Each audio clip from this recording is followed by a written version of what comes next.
Chapter 656. Putting away the satellite phone, Lu Qing examined the three corpses again, trying to find the source of their strangeness. Among them, the one-eyed man had been hit head-on by Universe Phantom. All that was left of him was charred black, and his original appearance couldn't be discerned. The molten and twisted metal might have come from his clothes, his pockets, or something else. As for the blonde man, he was reduced to a pile of flesh and blood, making him easier to investigate than the other man who only had half his body left. Pressing his thumb, Lu Qing used the technique of Ice Spirit Holy Light to form a crystalline longsword. He stabbed it into the flesh and blood in front of him. He poked and stirred, cooperating with the senses of God above my head.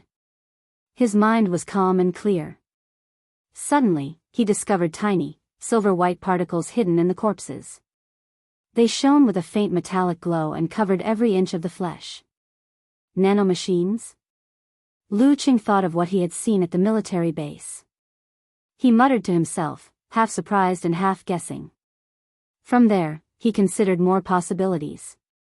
Since the other party had this level of technology, the three enemies with numbers as code names might have other devices on them. Perhaps their deaths would be detected in another way.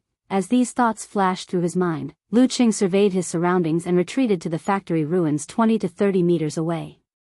He hid behind a half-collapsed wall with reinforced steel protruding from it. He withdrew his chi and blood, activated his secret technique, and leaned against the wall like an invisible person.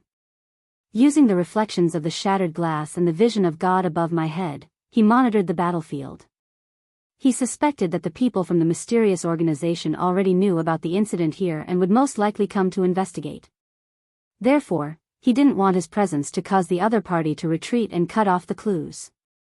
In the information provided by the military, there was no mention of North Harbor Base. If Ku's grandparents arrived first, he would give them a heads-up and ask them to hide as well. A few minutes later, Lu Qing's heart skipped a beat. He felt the atmosphere around him become heavier. He cautiously retracted his spirit and no longer looked down from above. Instead, he observed the entrance of the factory ruins through the broken glass. After counting silently for a few seconds, he saw a blurry figure from the corner of his eyes.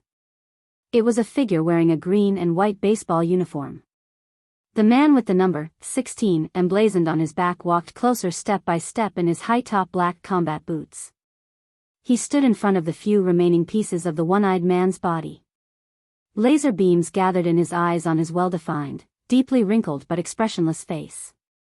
Lu Qing didn't wait any longer, in case there were more accidents. He concealed his breath and distorted the light around him. He took a step forward cautiously, intending to launch an attack. However, just as he moved, the brown-haired man immediately turned sideways and faced the half-collapsed building. What a strong sensing ability. It's like he's equipped with a radar. Lu Qing narrowed his eyes, straightened his back, and walked out with an imposing manner. Since he couldn't launch a surprise attack, then he would have to attack head-on. The person with the number 16 on his back suddenly saw a young man in navy blue clothes appear from the darkness. His hands hung down naturally, and his eyes were dark and deep. His footsteps were neither too big nor too small, neither too light nor too heavy, as though he was stepping on his own heart. 1 step, 2 steps. Number 16 felt his surroundings become more distant and blurry. He felt as though he had been forcefully pulled out of this world and was floating alone and helplessly in the boundless starry sky. His surroundings were as dark as a curtain, dotted with diamond-like stars. It was dreamy and grand, making all living things seem exceptionally small. His opponent stood in the middle, his navy blue eyes deep and profound, as though he was a god who controlled the universe and looked down on all living things. Around him, a scarlet-red halo first appeared, flying in an ellipse with the longest trajectory. Immediately after, a faint purple halo shone above his head, a golden halo hung behind his head, and a blazing white and light blue halo formed a circle, sometimes on the left and sometimes on the right. It wasn't until the sense of danger hit him that number 16 came to his senses. He realized that he was at a disadvantage in the mental battle and the exchange of auras. As a result, he missed the best opportunity to attack when his opponent wasn't ready.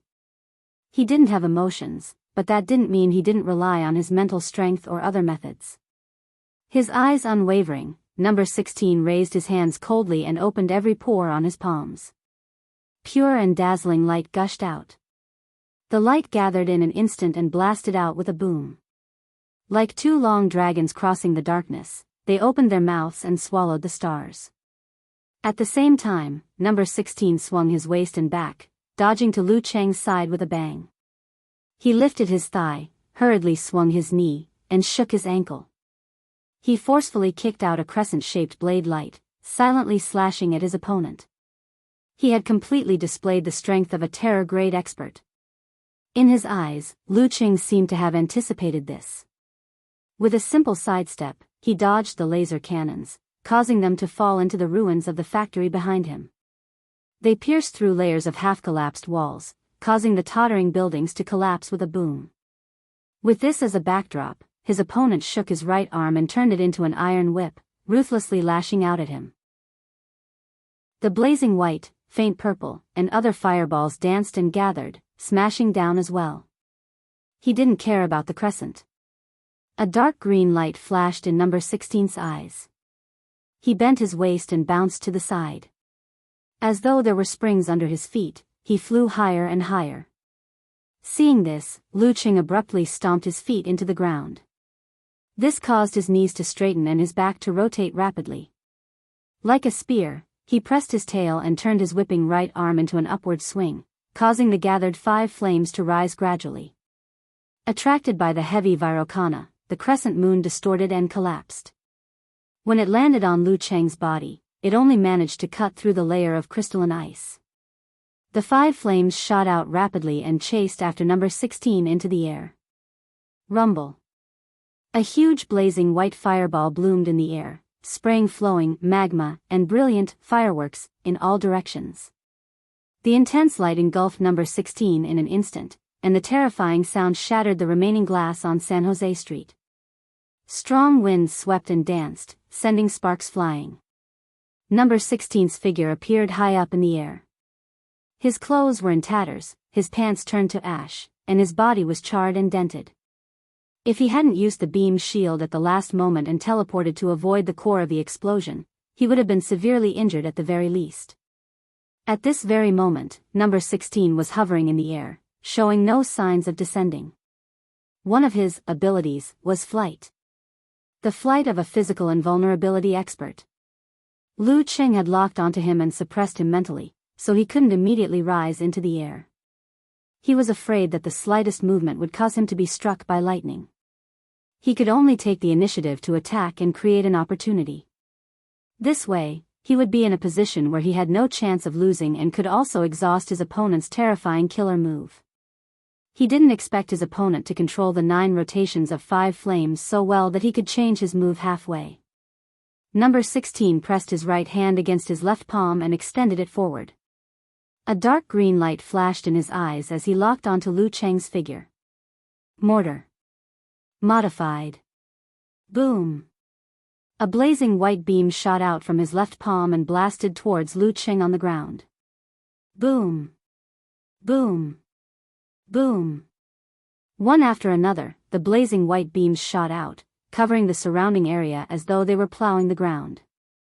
Lu Cheng used the mesmerizing snow steps and the all-seeing god to change directions and avoid the cannon fire. At the same time, he stirred up a strong wind to blow the blazing white beams off their tracks. Whoosh whoosh whoosh. Rumble rumble rumble. While Lu Cheng was dodging, he wasn't idling either. Occasionally, he would flick his fingers and shoot out beams of cold light into the air. Other times, he would quickly condense crimson fireballs to bombard his opponent. Number 16 was like a fighter jet, either soaring, circling, or coming to a sudden stop to avoid his opponent's counterattack. The two were in a deadlock for a while. Suddenly, number 16 condensed a laser beam and shot it from the device in his eyes towards Lu Cheng at lightning speed. However, Lu Cheng already had a premonition of danger. Before the laser beam was released, he shifted his position and allowed the 2 beams of green light to shoot into the ground, leaving deep holes. Number 16 knew that the commotion just now would attract attention. Seeing that he couldn't take down his opponent in a hurry, he decided to retreat and flew out of the ruins of the factory. Without the suppression of the cannon fire, Lu Qing glanced at the half-broken pillar in the ruins. He wanted to use the momentum to soar into the air and use the formation formula to keep his opponent here. At that moment, number 16 saw a middle-aged woman with a long sword in her hand. Her hair was tied up in a bun and she looked graceful as she approached him. Immediately after, a meteor streaked across the sky, illuminating the darkness. With a long tail of light, it smashed into his body and filled his vision. A strong suction force came from it and slowed down number 16's sudden stop and change of direction. Bam! Lu Qing ran at high speed and jumped up. Kicking off the top of the half-broken pillar, he leaped into the air and formed a hand seal. Formation. P.S. Looking for recommendation tickets and monthly tickets on Monday. Chapter 657. Number 16 was already having trouble changing directions due to the strong attractive force. Now that the formation was on him, he froze in midair and could no longer avoid the brilliant meteor with a tail of light. All he could do was drive every cell in his body to produce a repulsive force that converged into an indistinct light shield. With a whoosh, the meteor grew larger and larger. Its surface burned with flames due to the high-speed friction with the atmosphere, bursting into an even more dazzling light. Only when it was within reach and was about to touch number 16's body did number 16's pupils reflect the man and the sword. Boom! The meteor swallowed the enemy in its brilliance. The flames rolled back and bloomed layer by layer like a blooming red lotus, beautiful but dangerous. The sixth move of the fighting sect, Flame Meteor. Whoosh! Whoosh! Whoosh! Whoosh! Rays of light scattered. Number 16 fell from the sky in a sorry state. His body was covered with sword marks and many bloody holes. Before he could rise again, a sword light rushed over and slashed wildly. 7 Luminary Star, Do Ning. Puff, puff, puff. The sound of a blunt knife cutting through flesh rang out continuously. The densely packed sounds made one's teeth ache. Number 16, who had not yet adjusted himself, was unable to block all of the attacks with his fists, kicks, and laser cannons. He was forcibly knocked back and almost split into several pieces. Do Ning's attacks had just eased when number 16 felt the ground shake.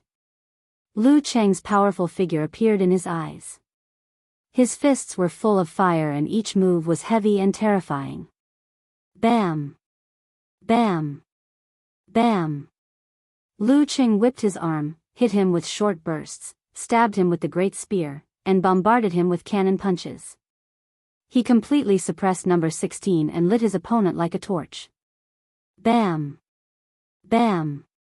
After a series of moves, he bent his body and slid half a step forward to avoid number 16's block. Then he straightened his back and punched upwards as if he was going to soar into the sky. Bam! He punched number 16's chest and abdomen, shattering his remaining light shield and taking him to the sky. Lu Cheng took advantage of number 16's dizziness to reach out his left hand and grab him. Then he twisted his legs and wrapped his right arm to imprison all of number 16's joints and freeze his body. Straightening his back and exploding his flame force, Lu Cheng changed his direction and pressed his opponent down like a human-shaped meteorite. Rumble. The ground cracked and a crater was formed. Number 16 was lying in the middle, foaming at the mouth. His body twitched and twitched, but there was not a single piece of intact skin to be found. He also lacked the bones to support him to stand up. The lean Ji Jianzhang approached. He watched as Lu Cheng stood up and pointed his long sword at number 16's forehead. As long as he exerted his strength, the enemy would definitely be smashed into pieces and die without a complete corpse. It's him. Taking a closer look, Ji Jianzhang said in surprise. Senior, do you know him? Lu Cheng asked in surprise. Ji Jianzhang frowned slightly and said in a deep voice, he's an American and has been roaming this area since 30 or 40 years ago. He's famous for his flying ability. It's said that only he can hit people, and no one can hit him. But if you walk by the river often, how can you not wet your shoes?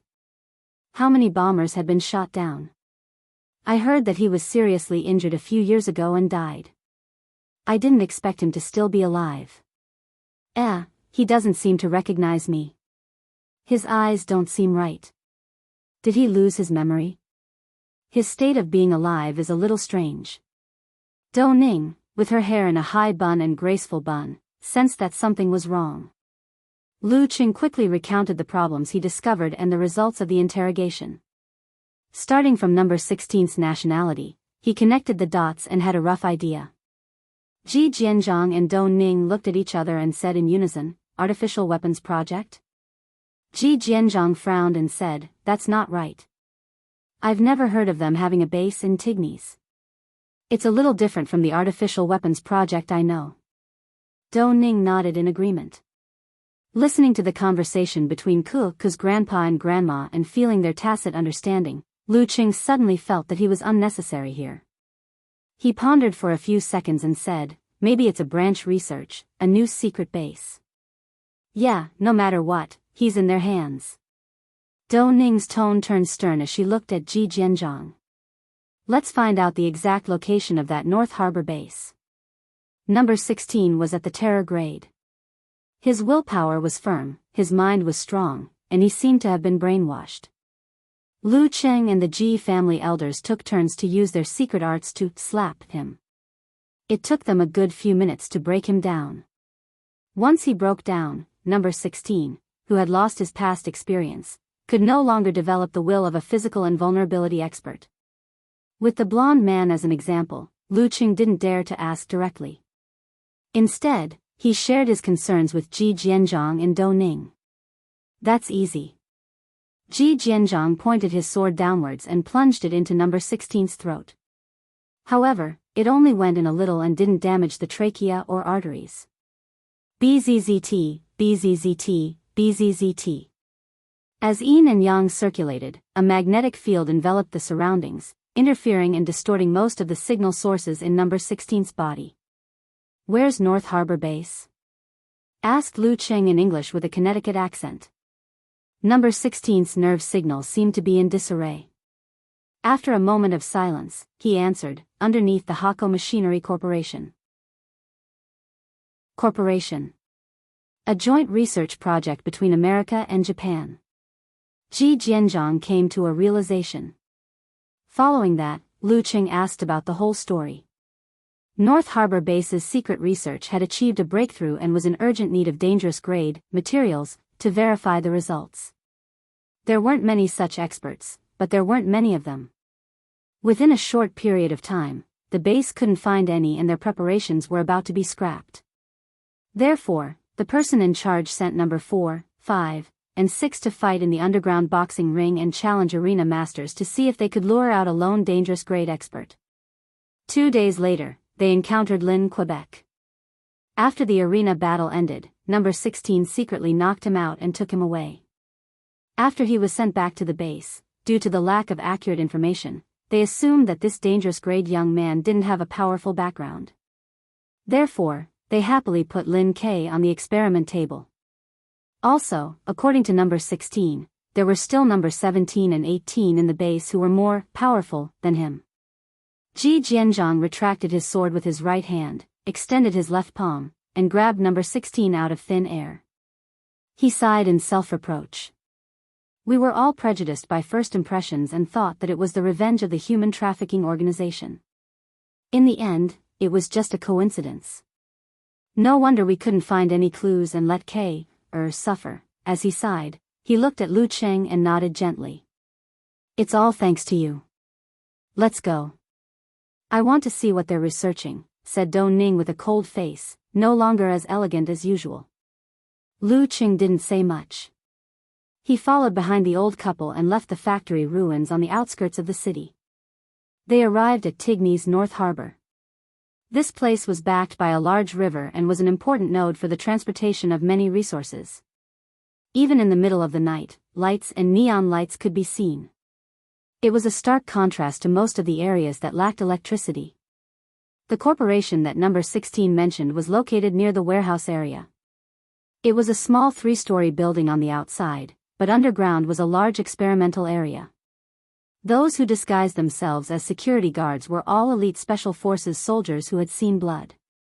However, in front of 3 physical invulnerability experts, they couldn't resist at all. Before they could even react, they were crushed by Lu Cheng's simplified army formula. Snot and tears streamed down their faces as they didn't dare to make a sound. Without wasting time dealing with this group of people, Ji Jianzhang found the entrance to the underground. Lifting number 16, he opened the door with his iris. As soon as the door opened a crack, Ji Jianzhang leaped into the room like a shooting star. Along the way, he swung his sword at one guard after another. Dou Ning held her sword and stood at the side, guarding against any accidents. Lu Cheng, who seemed redundant, was at the back. He bulged his muscles and destroyed part of the door's mechanism, making it unable to close again. He was afraid that he would be trapped underground and get hit by a huge bomb in an enclosed space. Thump. Ji Jianzhang stopped at the end of the tunnel. The guard who was first hit by his sword had just fallen to the ground. Dou Ning left one alive to destroy his mental state. She asked if there were any experiments tonight and where they would be held. Currently, the focus of the North Harbor base was on the matter number 16 mentioned. Wherever there were experiments, Lin Ke would be there. Turning into the inner path of the base, the Ji family's 2 elders attacked together and separately. They didn't let a single obstacle delay their journey, nor did they give the other party a chance to trigger the alarm. As the sword light moved further and further away, the figures gradually fell. Lu Cheng, who was following behind them, felt like he was watching a movie. Along the way, Ji Jianzhang used number 16 to complete all the doors that required identity verification. 3 minutes later, they finally saw the main laboratory and the rigid mighty ones guarding outside. They wore armbands with 8 and 10 written on them. You go in first. While Ji Jianzhang was transmitting his voice to Lu Cheng, he threw number 16 at the door to attract the attention of the guards. Whoosh! Sword light flashed. 2 shooting stars whizzed out and slashed at number 8 and 10, completely enveloping them. Lu Cheng, who had been ready, pounced at the door, grabbed number 16 in midair, and sent him to the verification area. Beep, beep, beep. The heavy doors separated. Lowering his waist and tilting his shoulder, he rammed into the door, not giving the person inside a chance to react. Bam! A hole appeared in the metal door, and the alarm rang throughout the laboratory. As soon as Lu Cheng entered, his ice heart immediately shone on his surroundings. He locked onto Lin Ke, who was pinned to the metal bed. His face was contorted in pain, and his body was full of instruments. Parts of his body were exposed to the white bones and bloody flesh. Next to him was a man holding a cutting knife and wearing a lab uniform. Anger rose in Lu Cheng's heart. He arched his back, lowered his hands, and shook his wrists to the sides. A cluster of light purple flames flew close to the ground, silently igniting the devices and the bodies, causing them to scream in agony. On the other side, a cold light moved forward, freezing several lab members from the soles of their feet to their heads, turning them into ice sculptures. Bam! Lu Cheng stirred up a strong gust of wind and used ground shrink to rush to Lin Ke's side. Only then did he secretly heave a sigh of relief. The remaining lab members were scared out of their wits and hurriedly retreated. Ji Jianzhang and Dou Ning took care of number 8 and 10 outside and entered one after another. Suddenly, a mellow voice rang out. Looks like they've made a mistake and offended someone they shouldn't have. Lu Cheng followed the voice and saw a woman with snow-white skin and shoulder-length black hair. She was sitting leisurely on a lab table, wearing a black casual jacket with decorative numbers on it. 18. Noticing the intruder's gaze, the woman didn't show any signs of rigidity. She smiled in fluent Chinese and said, "Luckily, he's still alive. Mistakes can still be made up for. Gentlemen, it's better to squash enmity than to keep it alive. Why don't we discuss how we should apologize and make amends? P.S. Looking for recommendation and monthly votes on Monday." Chapter 658. Compared to number 16, number 18 was more lively and natural. She smiled before speaking and didn't look like one of the test subjects at all. If they had met elsewhere, Lu Qing would definitely have noticed the strangeness and uniqueness of number 4, number 6, and even number 16. However, he would most likely have treated number 18 as a normal physical invulnerability expert. Perhaps this is why number 16 thinks she's stronger. With an elder by his side, Lu Qing didn't act on his own accord despite his anger. Instead, he thought of other problems to maintain his ice heart. Hearing number 18's words, the lean and elegant Ji Jianzhang looked deeply at her. He glanced at Lin Kei from the corner of his eye and laughed. I haven't traveled in Jianghu for many years. Looks like everyone in this war-torn zone has forgotten the name of the heaven-leaning sword. Let's have a discussion. We'll consider how to apologize and compensate you after this. As he spoke, his smile faded and his tone turned sinister. At the last word, he flicked the tip of his sword. Clang! A dragon's roar soared into the sky and reverberated throughout the entire main laboratory. It shook the ears of the remaining researchers in protective gear and immediately plunged them into a world of silence. The sound of the sword entered their ears and a radiance erupted.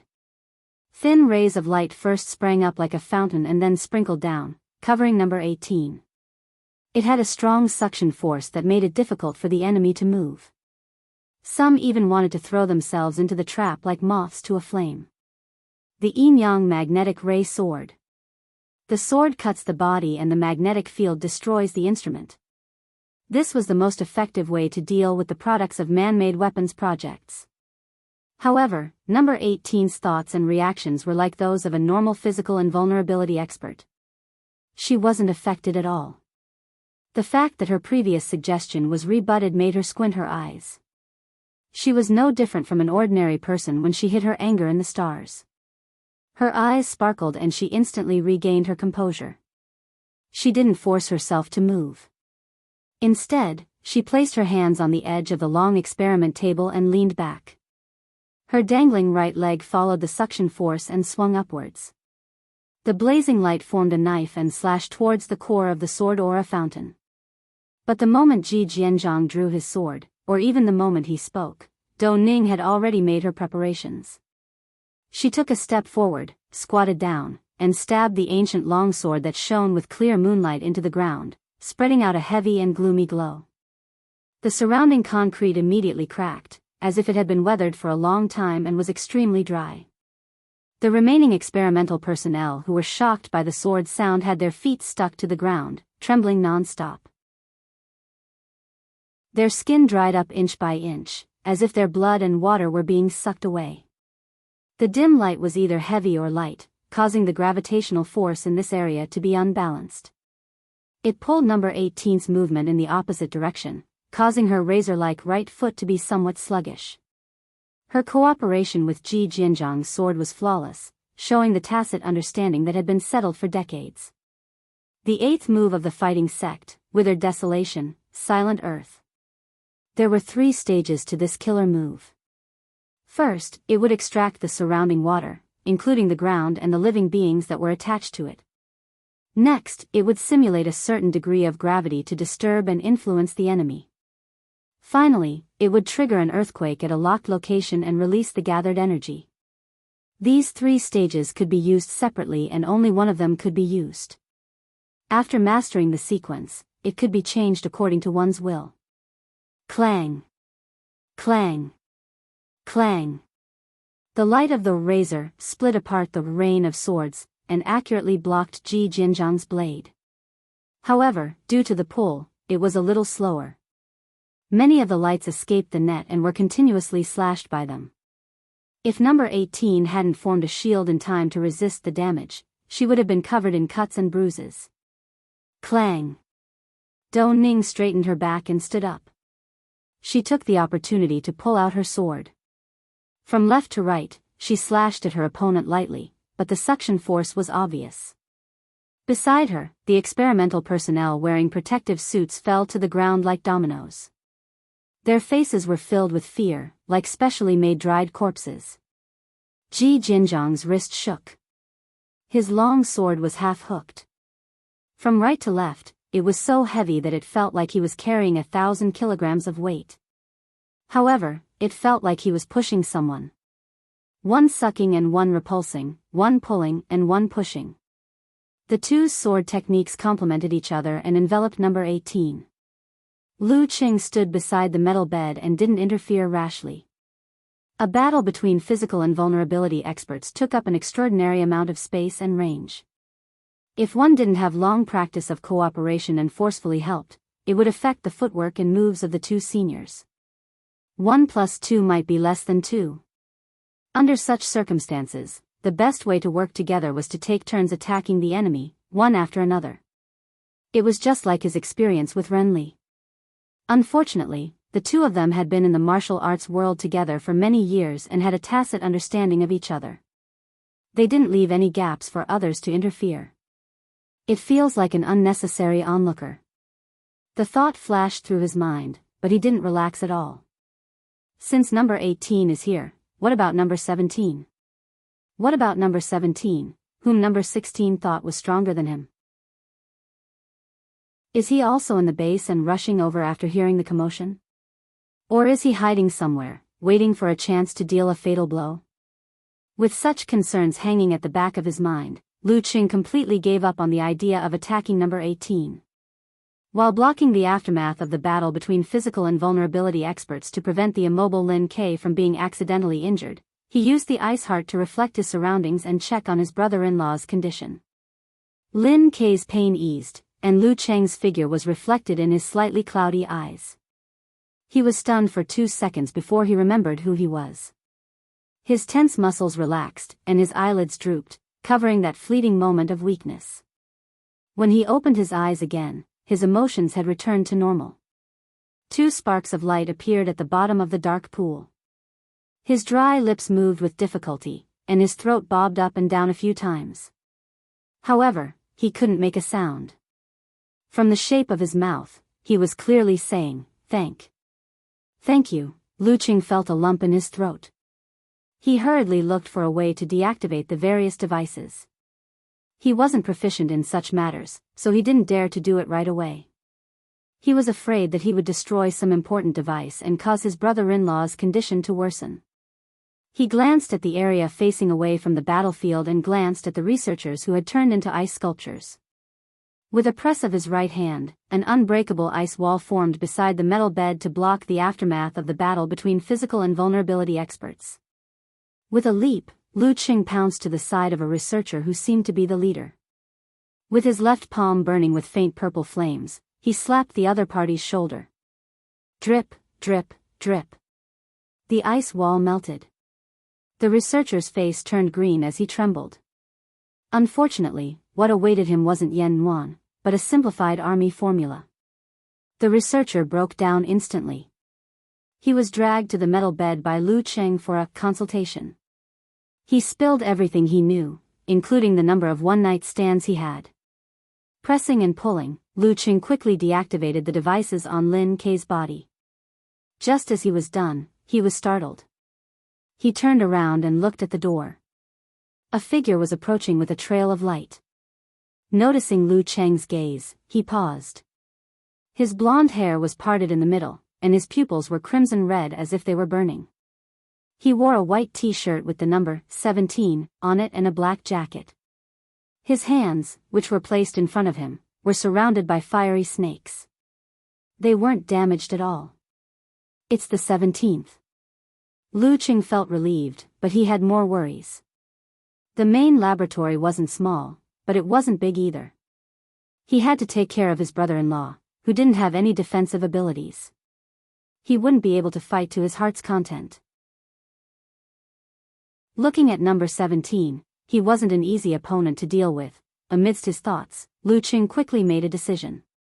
He leaned back and pressed with his palm, sealing Lin Ke in layers of ice and leaving some breathing holes. This way, as long as Grandpa Ku and Grandma Ku could get rid of number 18 as soon as possible, the impact on brother-in-law would be under control. He had to choose the lesser of two evils. With Lu Cheng's move, number 17 moved as well. He crouched like a leopard on the hunt and pounced. He clenched his fists and placed them beside him, covered in golden red flames. With a push, Lu Qing also rushed forward, his right fist burning with a faint purple flame, tightly wrapped around it. Under the control of the god above his head, the anger in his heart leaked out little by little, adding fuel to the Lord Emperor's purple flames. Boom! The fists collided and an explosion sounded. The researchers, who were paralyzed like mud, were sent flying and slammed into the wall. Their bones were broken, and blood spurted from their mouths. It was obvious they wouldn't survive. Lu Qing didn't have the slightest bit of sympathy for this kind of people who experimented on innocent and involuntary people. In fact, he even wanted to burn them to the ground. Faint purple and golden red flames splashed, igniting parts of the equipment and activating the smoke alarms. The newest fire extinguishing material scattered. Amidst the smoke and fire, number 17 and Lu Cheng's fists reverberated at the same time. One retreated with his left shoulder and advanced with his right, bending his elbow and smashing down. The other retracted his right fist and advanced with his left, still covered in purple flames. In an instant, Lu Qing opened his fist and extended his 5 fingers. His palm firmly held number 17's elbow. Number 17's elbow suddenly sank. He swung his forearm and used the force to punch. The golden red flame spun and erupted. Just as he was about to move, Lu Cheng's palm on number 17's elbow suddenly shook, dispersing the force of his opponent's punch. He shook number 17 a few steps back and let the purple flames flow over. At the same time, he tilted his head slightly and dodged most of the golden red flames. The remaining flames didn't leave a single burn mark on his face. It was as though he was playing with his cat. Number 17 shook his forearm and let the purple flames fall to the ground. They softened the ground and left a black mark. Both of them were experts at controlling fire. P.S. Looking for recommendation votes, monthly votes. Chapter 659. Shaking off the purple flames, number 17 took a step forward, raised his right leg, and lashed out at Lu Cheng's head. It was fast and ferocious, like the assault of fire. Lu Qing lowered his body and stepped out diagonally. While avoiding the kick, he took advantage of the fact that number 17 was standing on one leg with his right hand hanging down. With a hook and shake, he threw out a cluster of light purple flames that slithered close to the ground. It burned silently with hidden power. Even a master of fire control would be burned and melted by it. This was the manifestation of ice burning, the essence of the 5th move of the fire sect, burning mountain, evaporating lake. Number 17 missed with his kick. Exerting strength from his waist, he leaped into the air, causing the cluster of light purple flames to rush to the side of the wall. As it soared, it softened and warped the upright silver-white metal. Bending his back in midair, number 17 released himself like a titan spring. He straightened his body abruptly and lightly kicked out with his left leg. The kick seemed casual and natural, but it was just right. It was so heavy that Lu Qing couldn't help but sway forward to receive it. Creak. Lu Qing circulated his qi and blood, stimulating his body. Using the simplified fighting formula, he expanded his muscles and resisted the suction force with his explosive strength. He threw a punch. Bam! His fist landed squarely on the sole of number 17's foot, causing the black military boots to flutter like butterflies. They either fell into the flames or drifted to the ground. Number 17 used the force to bounce back. Before he could regain his footing, he saw Lu Qing pouncing at him at lightning speed. His right fist was unusually heavy and covered in purple flames. It was like the majestic hand of a legendary emperor that could encompass heaven and earth. Simplified attainment formula. His heart stirred slightly. Number 17's eyes glowed green. The light quickly gathered and shot at Lu Cheng's head. Laser beam cannon. You're fast, but I'm faster. This was a high-tech device that only number 16, number 17, and number 18 could use. It was inseparable from their own unique abilities. Even if the other codenames obtained it, they wouldn't be able to activate it. Even these 3 terror-grade mighty ones couldn't use it consecutively. Their bodies and equipment couldn't take it if they used it too often. Lu Qing threw a punch, but he suddenly sensed danger. He collapsed his shoulder, pulled his arm, and forcefully changed the direction of his punch to a downward smash, causing his body to fall forward. Whoosh! The two beams of green light hit the opposite silver-white wall and directly penetrated it, leaving a hole. Before Lu Qing could straighten his body, number 17 rushed forward, swinging his right arm and punching downwards with his clenched fist. With two bangs, he continuously hammered down with both hands. The golden red flames bared their fangs and brandished their claws, choosing their targets to devour. Lu Qing lowered his head and swung his arms upwards to block. Rumble. Rumble. After two punches, number 17 lowered his right arm and raised his fist from the ground towards Lu Qing's chin. It was as if he was going to send Lu Qing flying into the air.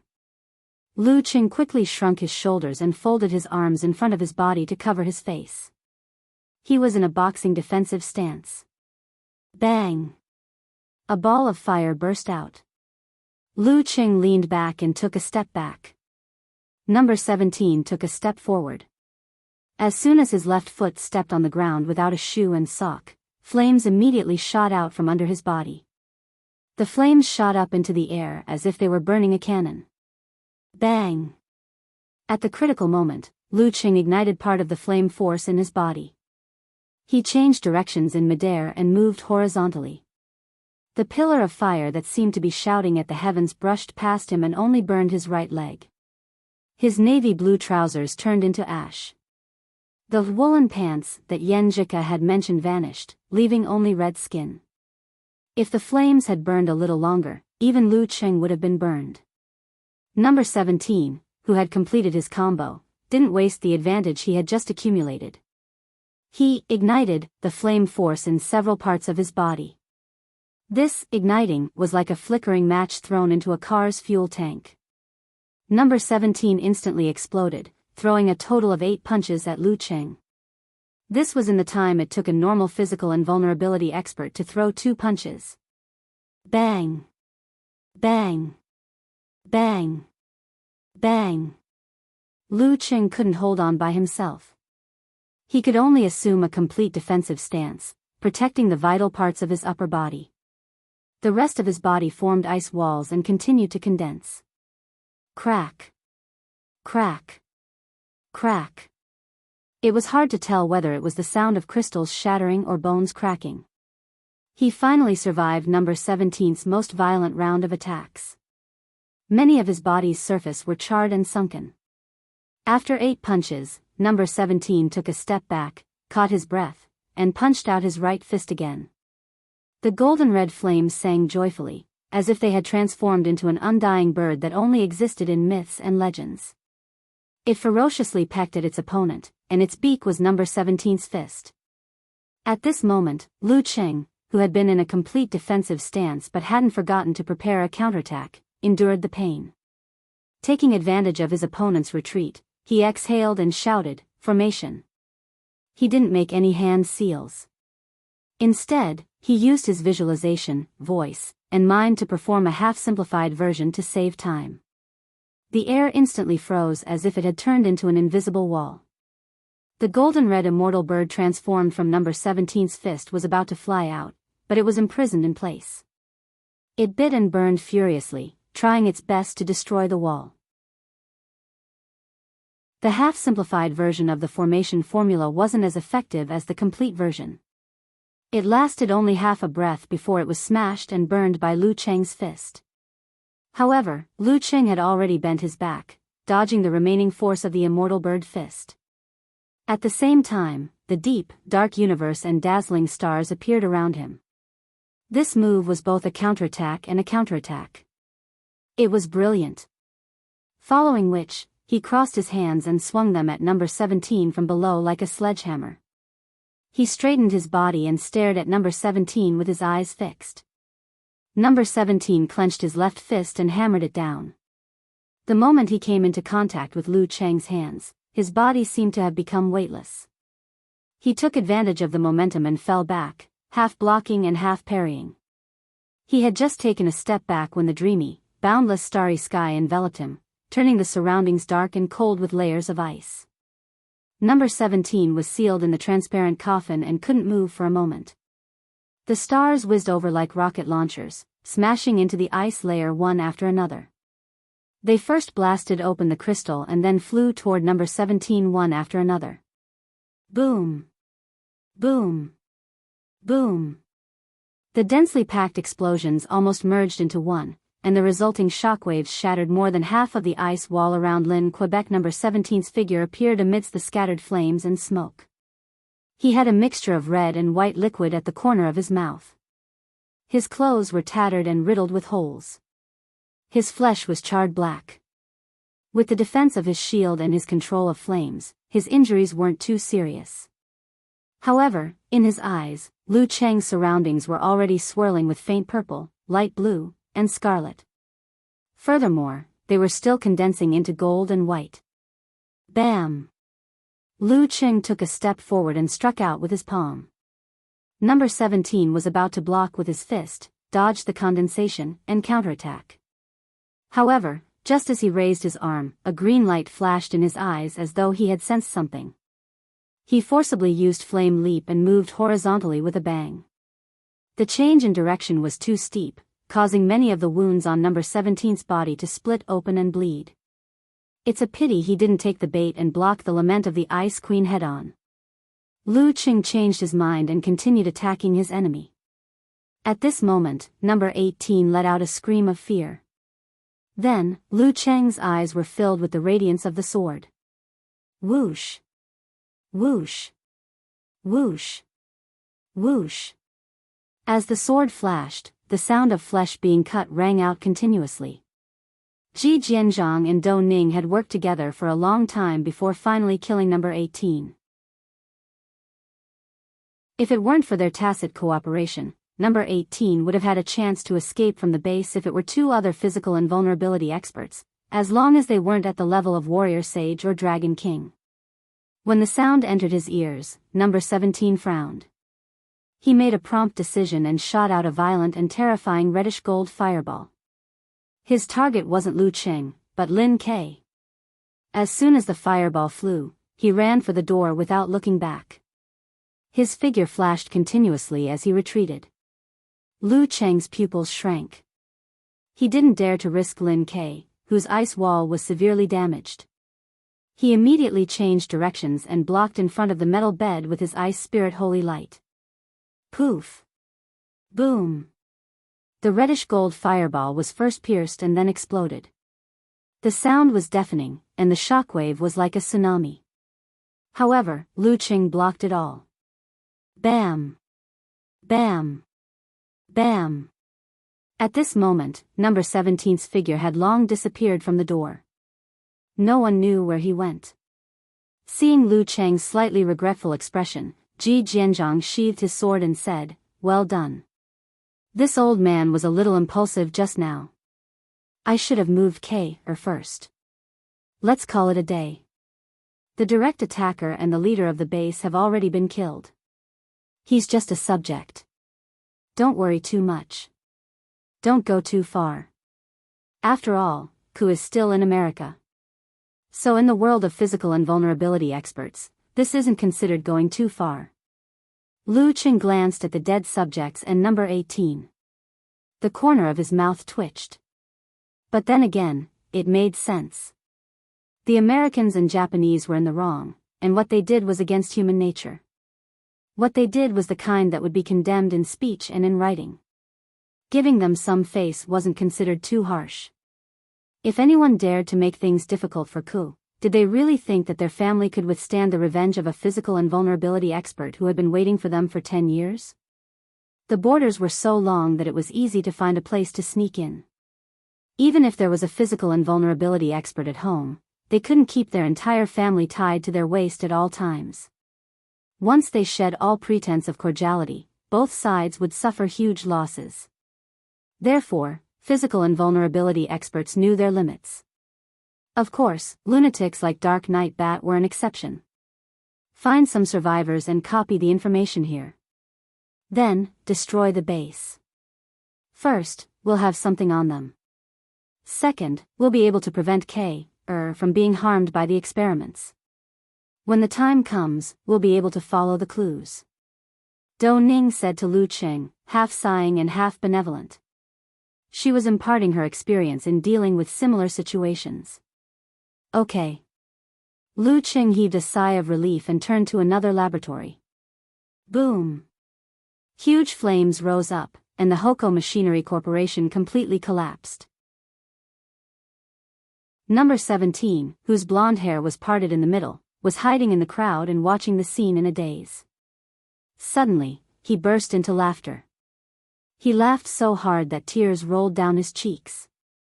Free, free. He kept muttering. In exchange, the surrounding people looked at him as though he was crazy. P.S. Previously, there were two 74s, so this is 76s. Please recommend and vote. Chapter 660. The plane flew above the clouds, sometimes stable, sometimes bumpy, as it headed towards the Southern Expressway of China. Lin K was fixed on a flat bed with an auxiliary life support system plugged in. He fell into a deep sleep due to extreme fatigue after a long period of tension and wasn't affected by his surroundings at all. Lu Cheng, Ji Jianzhang, Dou Ning, and a few other military personnel sat nearby, flipping through thick documents marked as secret. These were printed from the information they brought out from North Harbor Base. According to the description, the underground laboratory had existed for a long time and was a product of history. It started as an air raid shelter and was later expanded to its current state. 2 years ago, it was remodeled and welcomed a joint research team from America and Japan. This was a branch of the Artificial Weapons Project. The main focus was changed from technological devices to genetic induction. In this aspect, Japan had done a lot of preliminary research and accumulated plenty of experience.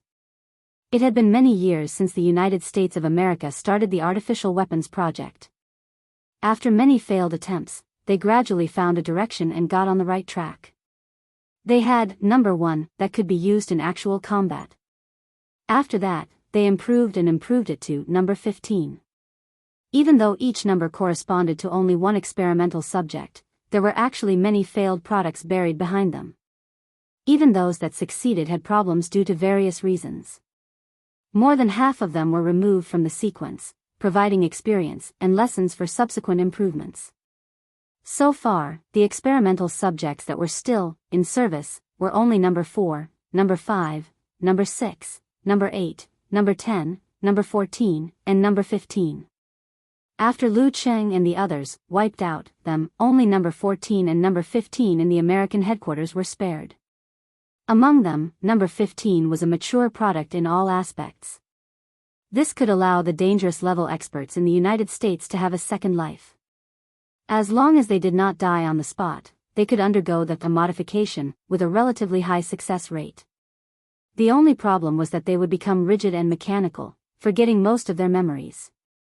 They would only retain their instincts and simulate normal behavior patterns according to the implanted chip. During this process, for various reasons, every test subject had a built-in blocking program to prevent them from going out of control. The blonde number 5 triggered this and suffered a genetic breakdown.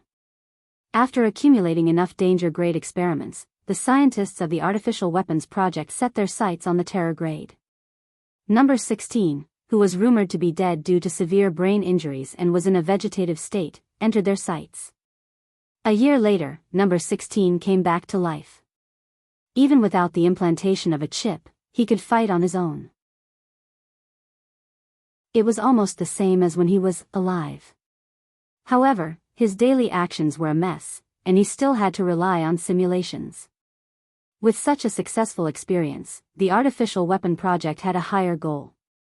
It was to create products that were no different from normal physical and vulnerability experts and could think independently.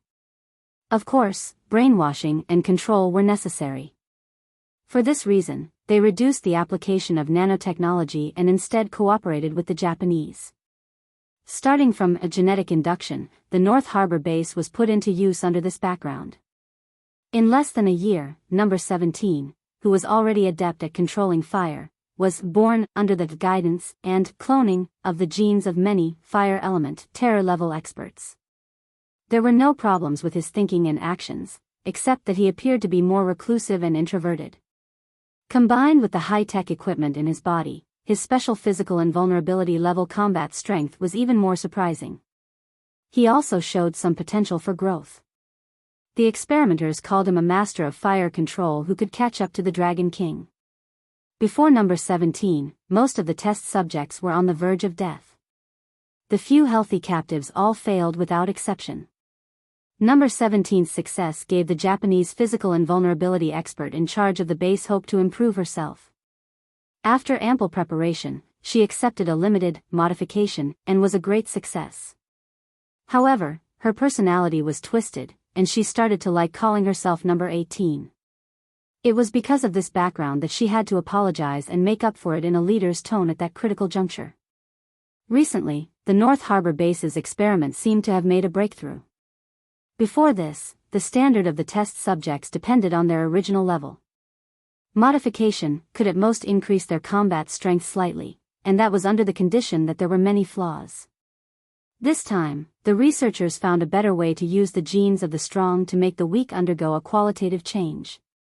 Therefore, they urgently needed live subjects to verify it. Across the world, there were indeed many inhuman experts. However, they were not cabbages. How could there be a test subject on the verge of death or willing to appear in such a hurry? Therefore, Lin K, an inhuman with no background adventuring in the war-torn zones, was targeted. The person in charge of this was number 16. He was assigned number 4, number 5, and number 6. The follow-up verification of the information would be done by number 17, who was more independent and often active in the war-torn zones. It's a pity that the battle destroyed the main laboratory. A lot of data was lost.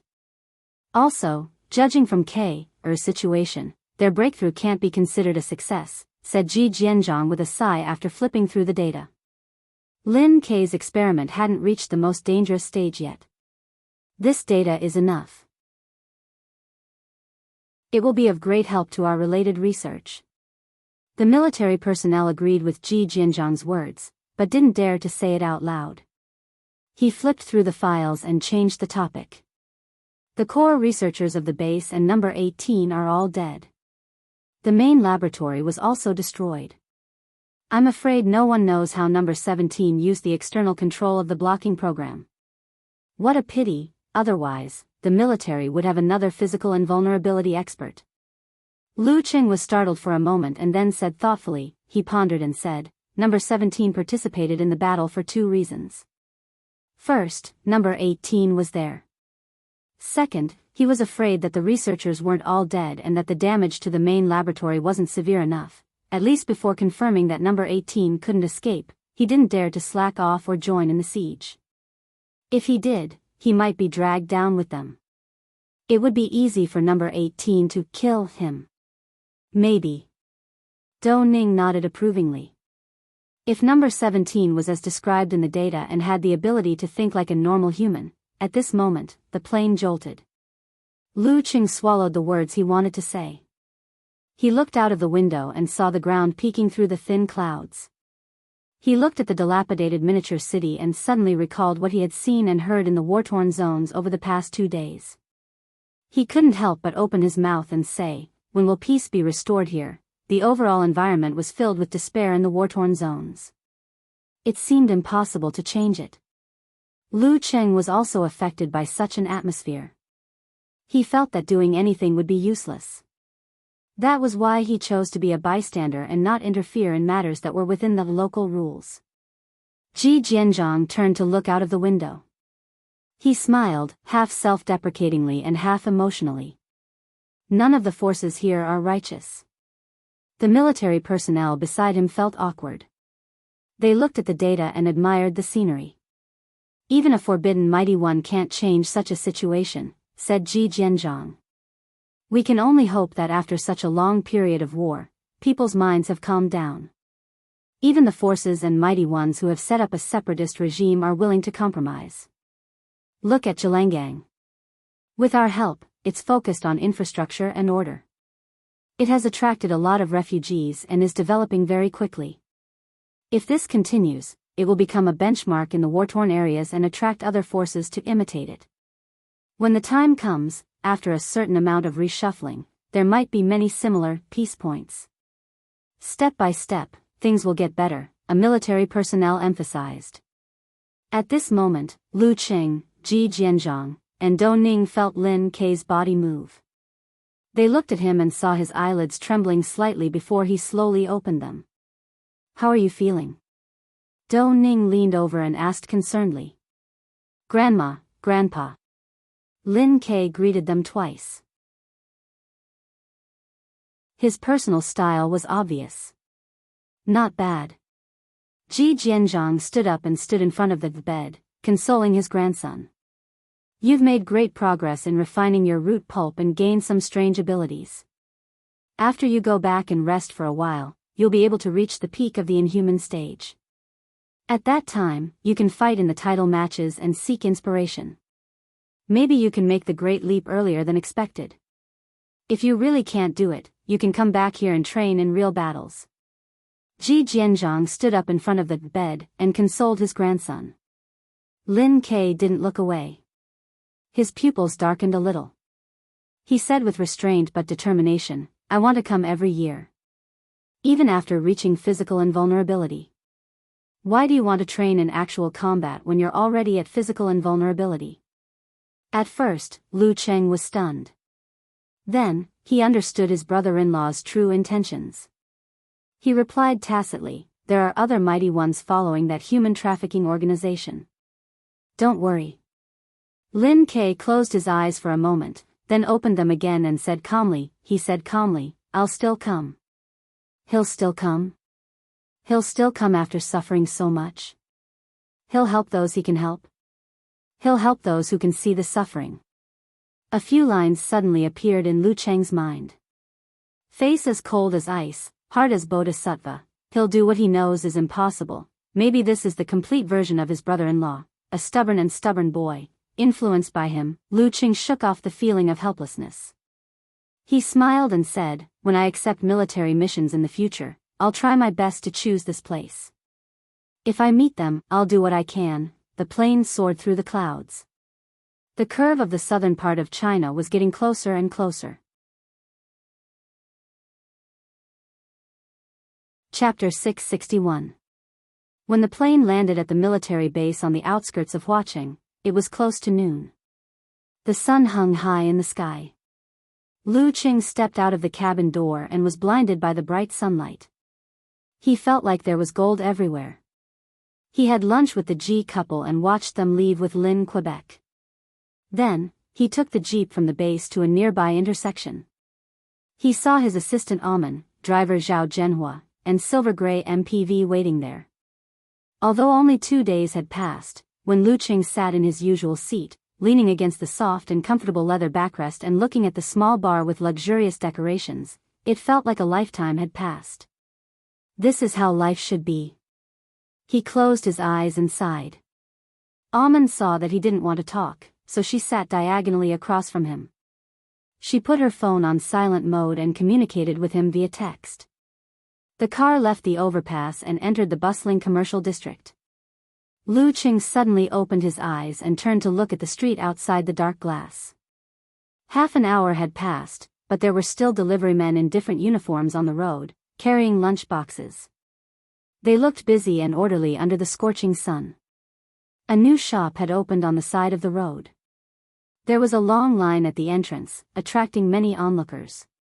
Business seemed to be booming. This is what life should be like. Such things happen in war-torn zones as well, but they're all for the relief ration, not for the delicacies or additional desires. Recalling what he had seen and heard yesterday, Lu Qing suddenly felt a surge of emotions. Amen followed his line of sight and looked in that direction. She said dutifully, "This shop. They spent money to hire a lot of people to line up. Their model is very successful. They've opened quite a number of shops. Hired extras." Lu Qing swallowed back the sentiments he was feeling. How am I supposed to express my emotions? Almond retracted her gaze and saw that her boss looked a little weird. She quickly added, I heard it from a friend who specializes in this business. After hearing that, Lu Qing suddenly shook his head and laughed out loud. His body and mind seemed to relax. In the afternoon in Connecticut, the wind was biting cold and the ground was frozen. Yenjika had just finished class when she received a call from Lu Qing. He told her that Lin Kei had been rescued and that he was fine. He might even have good fortune in the future. Lu Qing didn't mention the details over the phone. He only said that he would describe it in person over the Christmas holidays. The girl understood the meaning of the song and did not ask further. She put the textbook into her orange-red sling bag and walked out of the classroom. She only felt that the sky was blue and the air was cool. The clouds were high and far, making people feel relaxed. There was an indescribable pleasure and leisure. She strolled along the picturesque campus road. Suddenly, she saw a bouquet of red roses and smelled the faint fragrance of flowers. Alfred, who had eyes as blue as the sea, smiled brightly. Sophia, may I have the honor of inviting you to dinner? He and Yenjika had the same instructor, but they were not in the same group. His short blonde hair was flying in the wind, and he looked handsome. I'm sorry. Yenjika answered directly. I've asked around. You only go home every night and have no other plans. Sophia, they all think that you're old-fashioned and conservative, a girl without any charm, but I can see the beauty that you're hiding. But that's not the main point. What strongly attracts me is your soul, your wisdom, the way you make people consciously listen to you every time you speak, and the way you always surprise the teachers and everyone. Alfred could not help but express his surging emotions. Sophia was an American name that Yenjika gave herself. That's your business. It has nothing to do with me. Yenjika laughed. Then she waved her left hand. See? I have a boyfriend. No, I have a husband.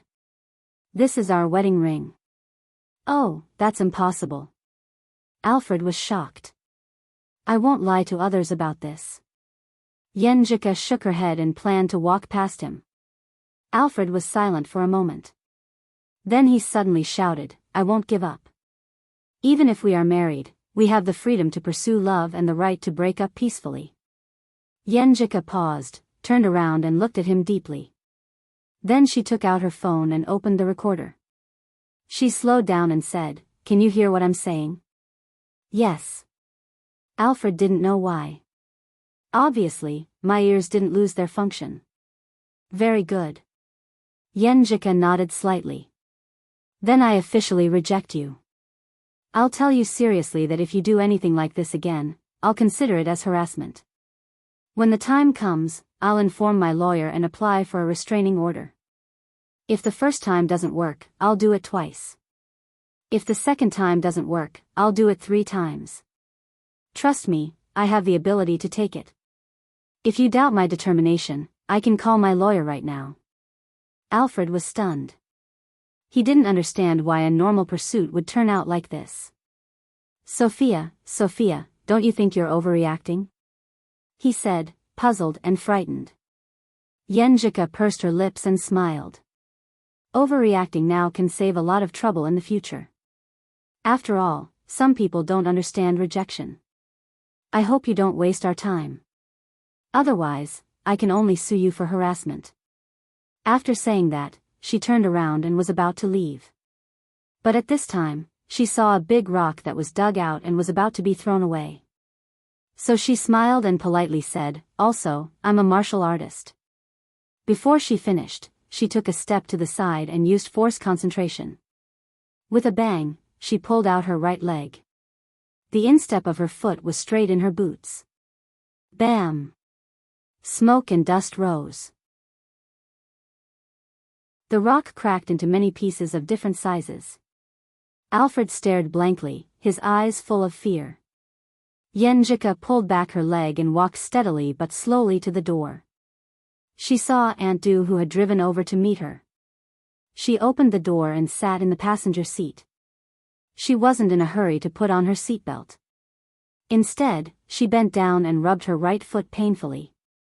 She hadn't been practicing for the past few months. Her body had become delicate. That kick just now was so painful that she almost lost her composure. She took off her boots and socks. Seeing the red and swollen instep, she was so wronged that she almost burst into tears. Picking up her phone, Yenjika sent a resentful message to Lu Cheng. "It's all your fault." When Lu Cheng got the signal and saw the message, he was totally confused and bewildered. What did I do wrong? After returning from the war-torn zones and resuming his normal life, Lu Cheng continued to plan for Ku's winter break. As his ferry had a last-minute arrangement to attend the European Economic Summit Forum, which lasted for 5 days, he was wondering if he should get a visa so that they could meet in advance and travel. It just so happened that he was in the mastering period and didn't register for the Battle of the King's main competition. He wasn't in the top professional competition yet, so he had some free time. Thinking about this, Lu Cheng got out of the SUV and entered the club like he did the past few days. At this moment, Amon's phone began to vibrate. A call came in. After she picked it up, she nodded a few times and said, "Mr. Lu, Empress Luo wants you to go to her office." That sounds formal. Lu Cheng's sharp senses told him that something was amiss. He and Ning Zidong had each other's phone number and WeChat and would occasionally contact each other. If there was an emergency, there was no need for an assistant. Puzzled, he took the elevator to the 5th floor. As soon as he stepped out, he immediately felt the heavy atmosphere. This is the effect of a physical invulnerability, mighty one. As he pondered, Lu Cheng knocked on Ning Zidong's office door. Ning Zidong's tired voice sounded from the other side. "Come in." Lu Cheng pushed the door open and entered, only to see this peerless senior gently rubbing her temples. "Is something wrong?" he asked bluntly. "Everything was normal yesterday." Ning Zidong smiled bitterly and said, "Longzhen just informed me that he won't be renewing his contract after it expires in January. He's going to join Haiyuan Club, which just got promoted to the top professional competition." "Why?" Lu Cheng asked instinctively. "Isn't this too sudden?" Even though Optimus Prime Longzhen often challenged Dragon King, and was always beaten to a pulp, he seemed to be enjoying it. Longzhen is also a proud man. He wants to prove that he's not the one who basks in glory under Dragon King, that he's not the mighty one who's always ranked second. This isn't something that can be changed with a few titles. Therefore, he's joining Haiyuan and officially leading the team to challenge Longhu as an opponent. He's been waiting for this opportunity for a long time. Ning Zidong replied helplessly, "Haiyuan also has some military background, so there's no problem with the procedures."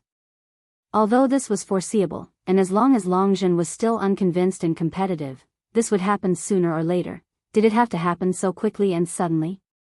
He thought of Wu Maoyan, the current chief of Haiyuan Club, his master's old friend, and the self-proclaimed empty nest elder. He thought of Witch Qianhui, Cheetah Li Yuanqi, and banished immortal Li Xiaoyuan, who joined them before graduating from university. With Longzhen, they wouldn't be weak anymore. Ning Zidong lifted her cup and took a sip. She looked at Lu Cheng and said, "I originally wanted to wait until you've accumulated a wealth of experience in title battles and have a better grasp of all aspects before letting you gradually get used to the top professional competition. Looks like I can't wait that long." Chapter 662. Without waiting for Lu Cheng's reply, Ning Zidong explained in more detail. "You've seen the club's matches. Dragon King, Longzhen, and I are the main force. I'm getting on in years, so I have to learn to choose and conserve my energy in preparation for a title or two every year. Hee. This year, I participated in the Battle of the Masters and Battle of the Kings. I rarely participate in consecutive matches in the professional matches. Most of the time, I rotate with Lu Yen. At the age of 40 and above, except for a few freaks like Dong Baxian and Lu Yongyuan, the top physical invulnerability experts would rationally give up on many matches and spend half a year or even a year accumulating their strength to fight for the honor of being second best in martial arts. Only in this way would they have a greater chance of carving a bloody path out of a group of formidable opponents. But even so, in the end, they would often fall in front of the Dragon King or the Warrior Sage, falling short of success. According to statistics, since the start of the legendary twins era, at most 2 titles would be lost every year. Most of the time, it would be 1. On rare occasions, there would be no titles at all. This was even when Chen Qitao and Qian Donglu were both heavily injured. My silly disciple, Guojia, usually only plays in the less important matches in the professional matches or takes over when someone is injured. She can barely cope with her current level. If it were some other forces, she could be the main force.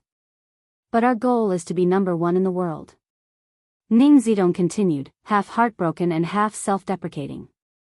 I'm not saying that her hard work in training is useless, and I'm not saying that there's something wrong with her obsession with martial arts. She might be able to achieve rank 1 in a decade or so, but the problem is imminent. At this point, Ning Zidong took a deep look at Lu Cheng and sighed. On the path of martial arts, talent is really important. Don't be fooled by the fact that the Dragon King is often described as having perversely strict self-discipline. However, his talent is only bad when compared to martial sages.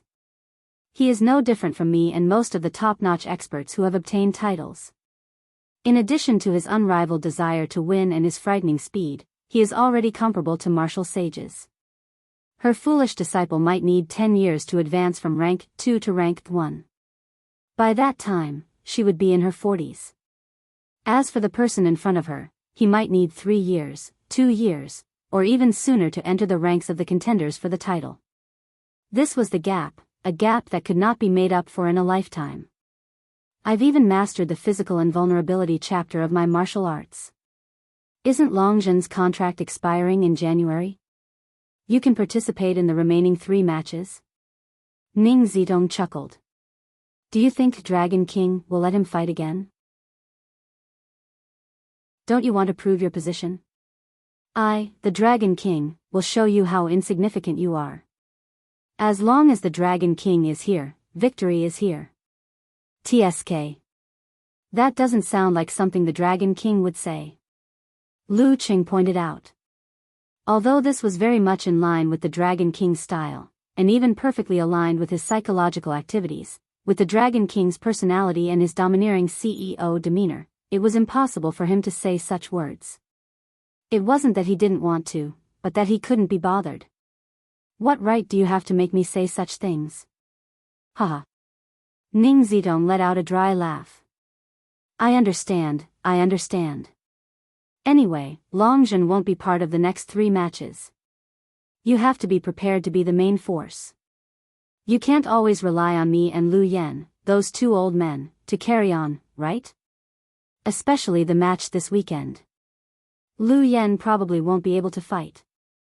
He's injured in the Battle of the Kings. He can force himself to fight, but it won't be good. This weekend. Aren't we going north to Hadong to challenge Shangqing sect?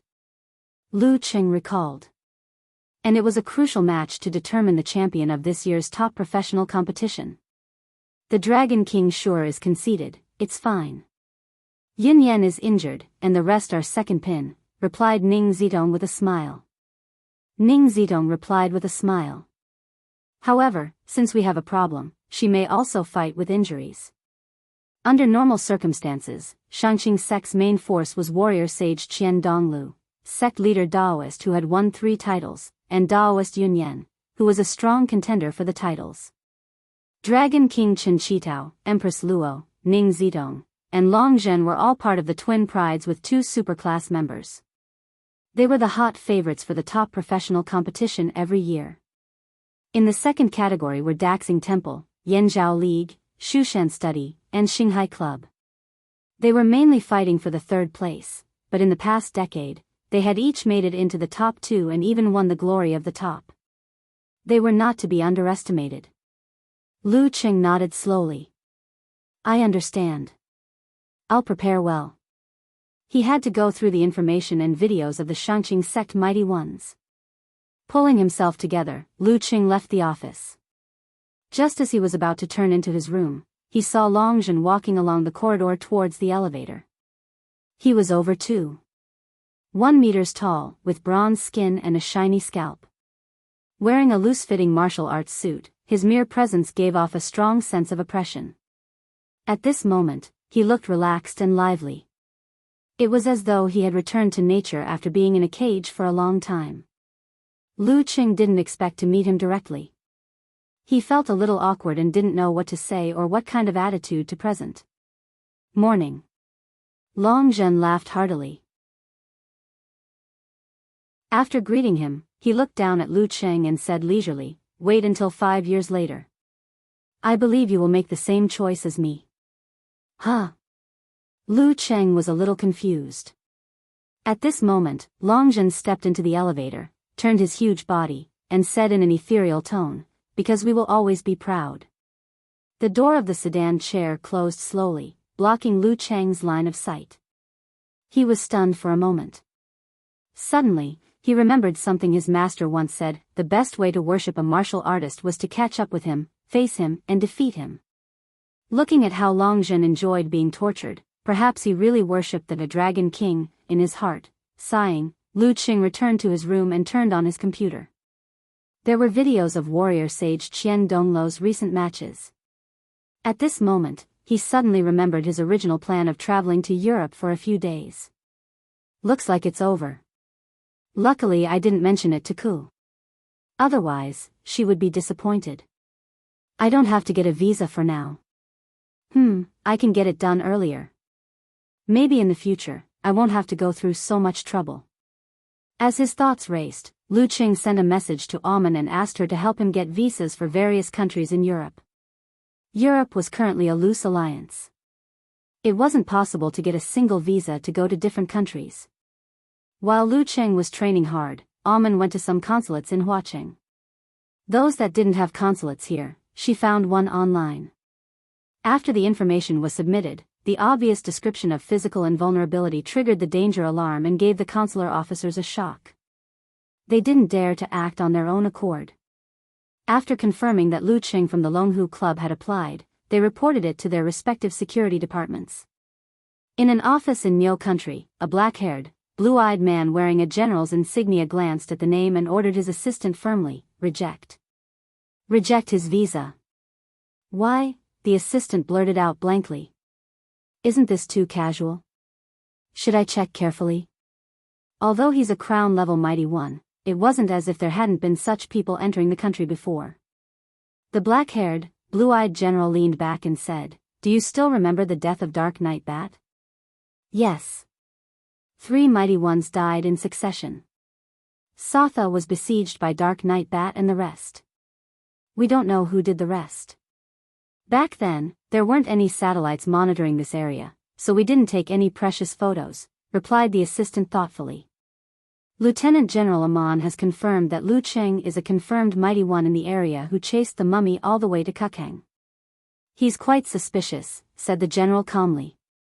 "But he's only a suspect. Mighty ones of this level can cross the desert in a few hours if they want to.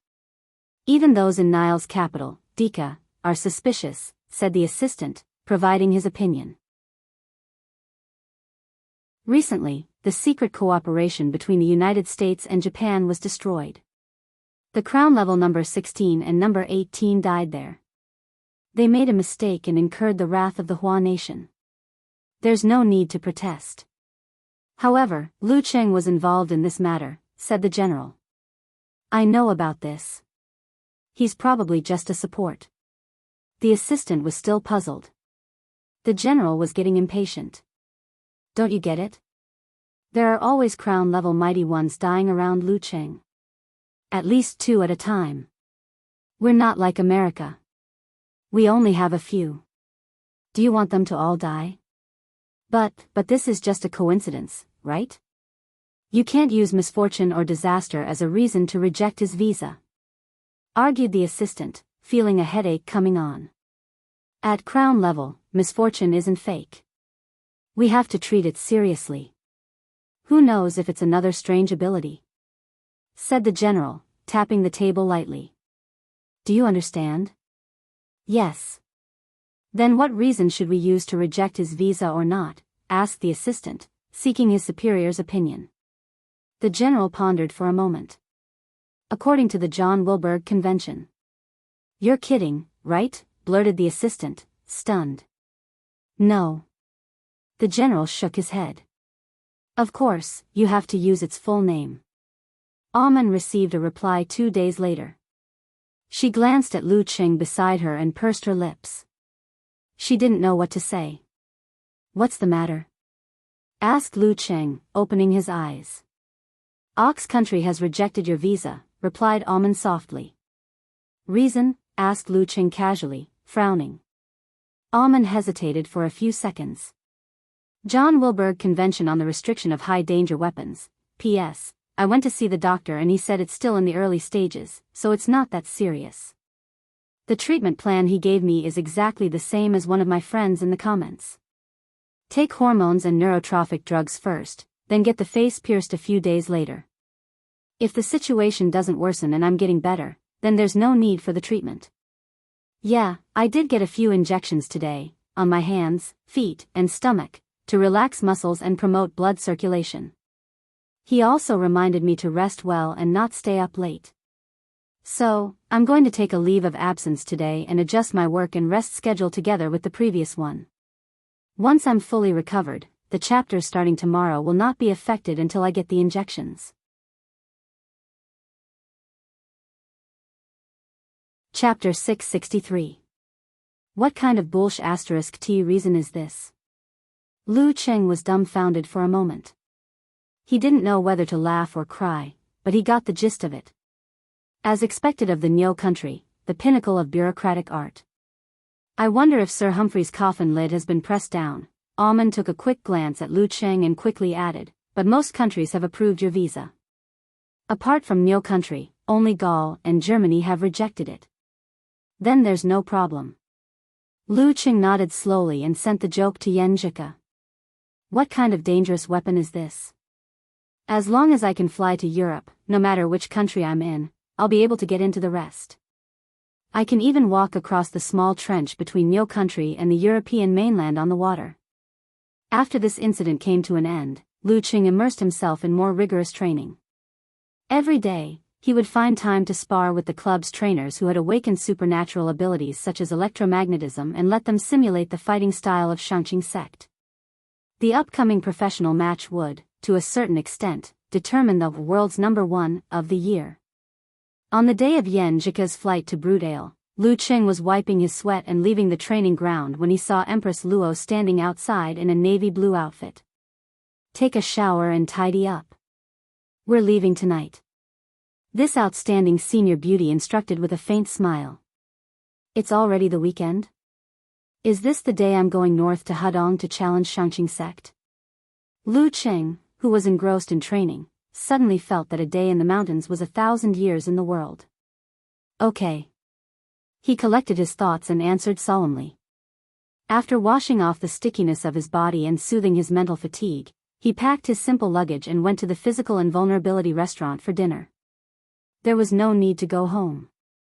The clothes he had left in the club room were enough for his rotation. At 6:30, Lu Qing led Aman to the entrance and saw a coaster minibus. When he got on the carriage, he swept his gaze across the interior of the carriage and took in the situation inside. Dragon King Chen Chitao was sitting in the first row by the window, leaning against the backrest with his eyes closed. He looked like he was taking a nap, expressionless and silent. His current assistant, Huang Zhenghong, who was dressed in a suit and leather shoes, sat opposite him. He didn't get too close, as if he couldn't bear the natural pressure. Lu Yan, who was also a part-time coach, was seated in the second last row. If one were to look closely at his handsome face, they would be able to see some wrinkles and signs of old age. Coupled with his grizzled hair, he fully displayed the charm of an old man. He maintained his usual serious expression and was whispering something to his assistant, who wore half-rimmed glasses and looked like a lawyer. Despite Lu Yan's unsmiling face, Lu Qing, who had been paying attention to the Longhu Club for many years, knew very well how excited he could be after defeating a strong opponent. He might even do some provocative things, such as rushing to the enemy's seat to celebrate. This wasn't an immature behavior that only happened when he was young. This had happened twice already this year. Ning Zitong, who had changed into a long dress, and her disciple, Guojia, sat in the middle. One of them was talking about feminine topics, while the other was nodding along nonchalantly. Their assistants were scattered around them, each doing their own thing. Lu Qing nodded in acknowledgement and casually chose an empty seat by the window. Amen and Guojia's assistant, Wang Yueshi, sat together and started chatting in low voices. A few minutes later, the bus started moving out of the city and onto the highway, heading north. Although they were heading north, Hedong wasn't too far north. Not only was it not comparable to the Guanhui League, it didn't even cross the Yangtze River and was just adjacent to Guangnan. However, according to the customs of the people of Huaqing, the north of Huaqing was called the north. It was because of this that they didn't take the high-speed rail and instead traveled by themselves. The two drivers took turns and arrived at Sky Thunder Mountain, where the Shangqing sect was located, in the middle of the night. After resting for a few hours at the hotel they had booked, Lu Qing and the rest began their adaptability training. Due to the impending battle, they didn't engage in any group battles. After a day of adjustment, they boarded the bus again at 2 in the afternoon and headed up the winding mountain road. The road was full of twists and turns, pine forests, and valleys dotted with thin snow. On one side was a cliff, and on the other was a bottomless abyss. The terrain was dangerous and the environment was serene. After passing the Wansong Hill, there were 8 Shangqing sect disciples in blue robes guarding the hill. In ancient times, this place was called Sword Dispelling Cliff. All visitors had to leave behind their weapons before they could continue up the hill. This wasn't much of a restriction for martial artists who were proficient in martial arts. It was just a matter of courtesy. The 8 disciples stood to the left and right, bowing and greeting the members of the Longhu Club. Ning Zitong retracted her gaze from the window and flipped through the newspaper that her assistant had bought. She lamented and complained, "The newspapers these days are getting worse and worse. Other than advertisements, there's still more advertisements." Back in the day, a duel like this would be a full-page feature. From the setup of the home team, the recent battles of both sides, their respective performances, all sorts of sensational and motivational content, there was everything. The writing was good too. Now, sigh, there's still a feature, but one look and you can tell that it's just half-hearted and half-hearted. It's the era of self-media now. Many web portals are slacking off.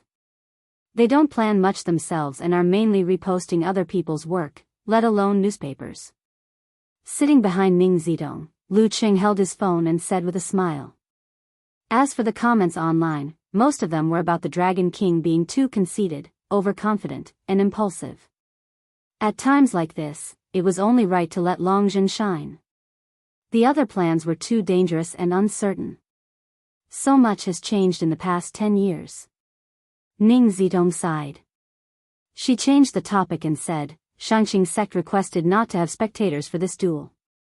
I'm afraid they're up to something." In other words, to improve their home field advantage, replied Lu Yen, unsurprised. Ever since Dragon King, Chen Qitao, boarded the car, his eyes were closed. He didn't reveal any of his spiritual will, as though he was a clay puppet. Guojia, on the other hand, seized the time to study the videos of the mighty ones from Shangqing sect. She didn't care if she had the chance to fight. Coaster went around the Sword Dispelling Cliff, passed through the 5 immortal crutches, and arrived at the car park outside the Shangqing sect. The Longhu Club team, led by Chen Qitao, went down in a single file. The reporters, who could only watch, took photos and videos like crazy. After entering the Shangqing sect, Amen and the other assistants stopped and were led away for tea by the receptionist. The few physical invulnerability experts continued up. They passed through the courtyard, stepped on the stone steps, and reached the peak. This place got its name from being struck by lightning all year round. There wasn't a hint of snow, and it was barren except for rocks. As they approached, the ring on his finger was disturbed by a magnetic field and showed signs of restlessness. Thunder and lightning fell from the sky, generating magnetism. But that wasn't the main point. The main point was that there were now 9 thick electric poles on the previously barren mountaintop. High-voltage power lines connected the poles from below.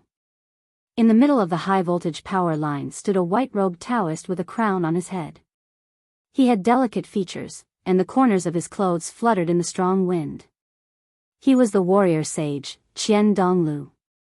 Dragon King, Chen Qitao's half-closed eyes suddenly opened. He looked over and made eye contact with the other party. Suddenly, lightning flashed high up in the sky. It was as if it had struck an invisible tree, burning it up out of thin air. With a faint purple flame, it fell to the ground with crackling sounds, turning into small snakes that flowed away, leaving behind only scorch marks. Retracting his gaze, Chen Qitao didn't take another look.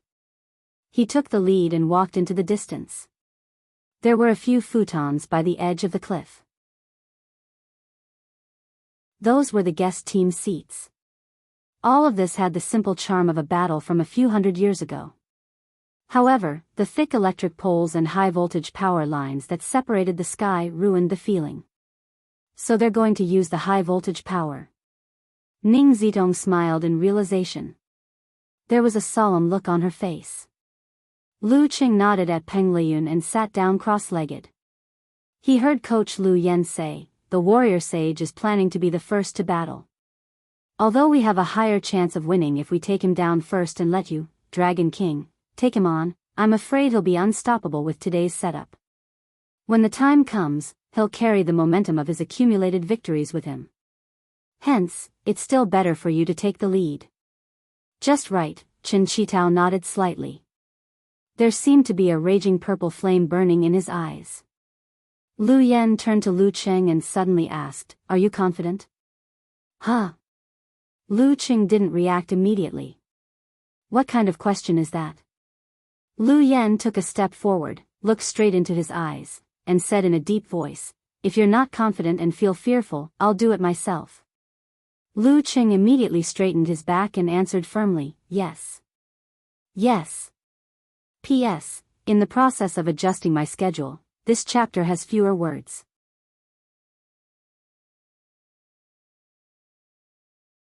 Chapter 664. Lu Yen and Lu Qing stared at each other for a dozen seconds before retracting their gazes.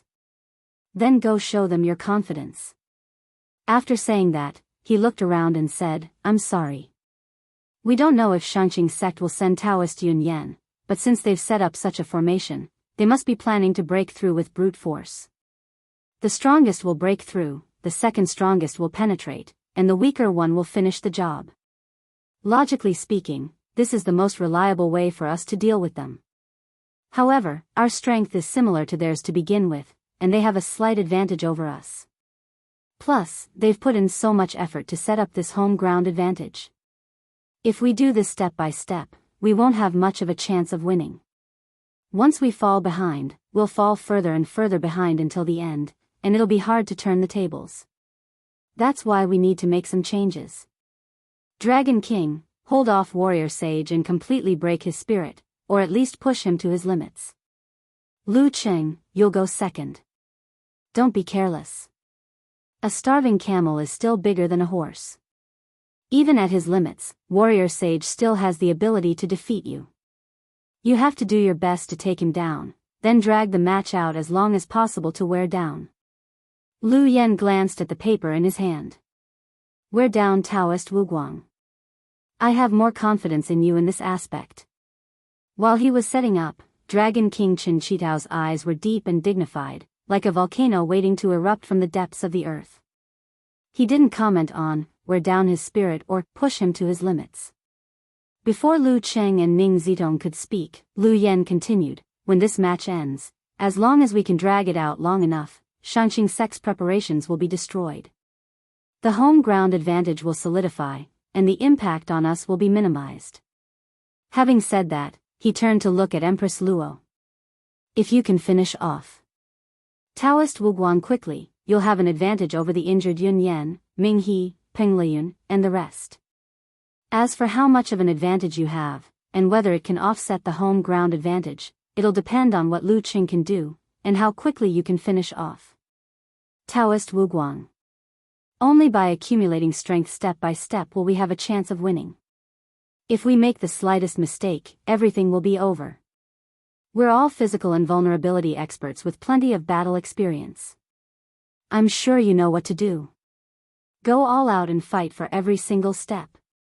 After doing all this, Lu Yen personally handed over the name list to the referees of the same level and found out who the third main player of the Shangqing sect was. It was not the injured superclass Yun Yan, nor was it the longtime second-class Ming He and the others. It was the newly promoted Peng Lian. He now had a nice nickname, Immortal Outside the Clouds.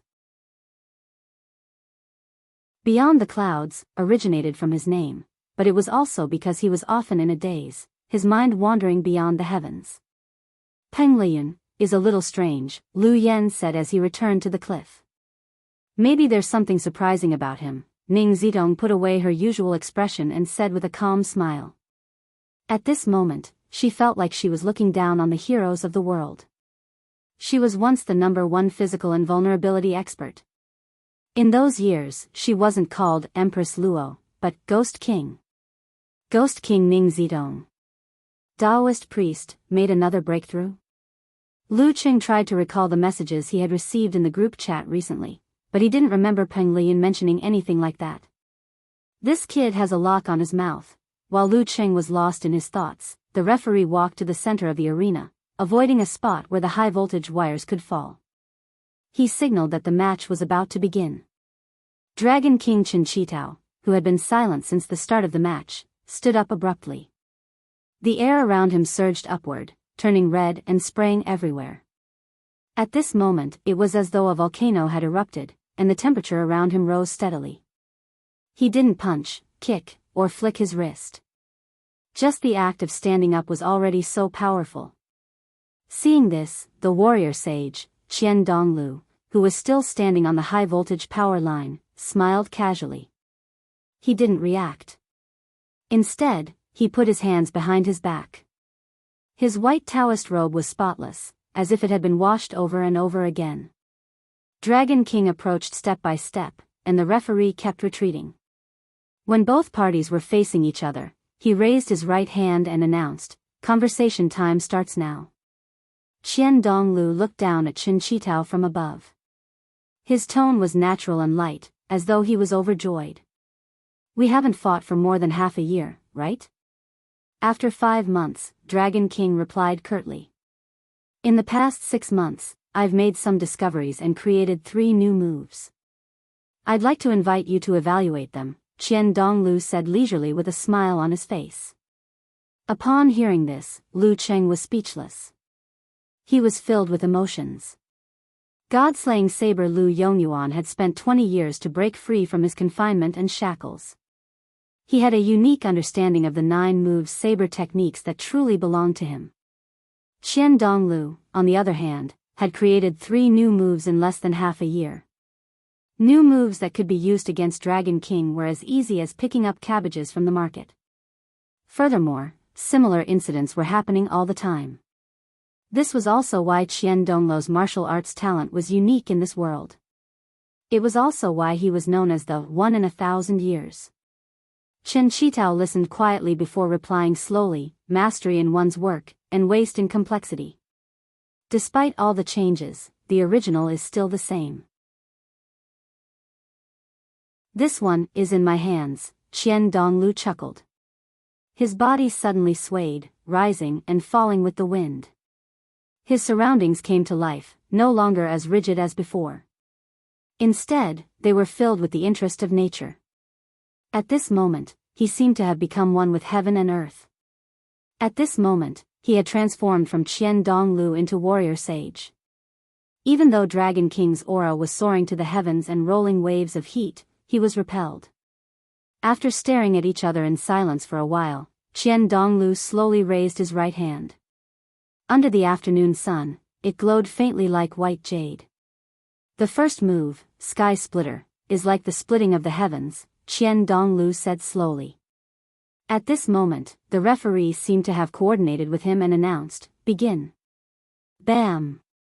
Warrior Sage's palm struck down. Bright electric arcs instantly formed, twisting and thickening, like a crack in the heavens. This sky splitter engulfed the surroundings, including Qian Donglu's figure, and struck down with the same emotionless force of all things. At the same time, two high-voltage wires snapped, swinging away rapidly as if they were being pulled. The ends of the wires ejected silvery white and exaggerated electric arcs, transforming into whips that lashed at Chen Qitao. BZZT, BZZT, BZZT. Affected by this, 8 electric snakes sprang up in the form of pythons and pounced at Qian Donglu from all directions. If not for the gaps in the electric arcs, no one would have been able to avoid them at the speed of light. In a short moment, Dragon King was ambushed from all sides. Apart from the soles of his feet, he was attacked from all directions.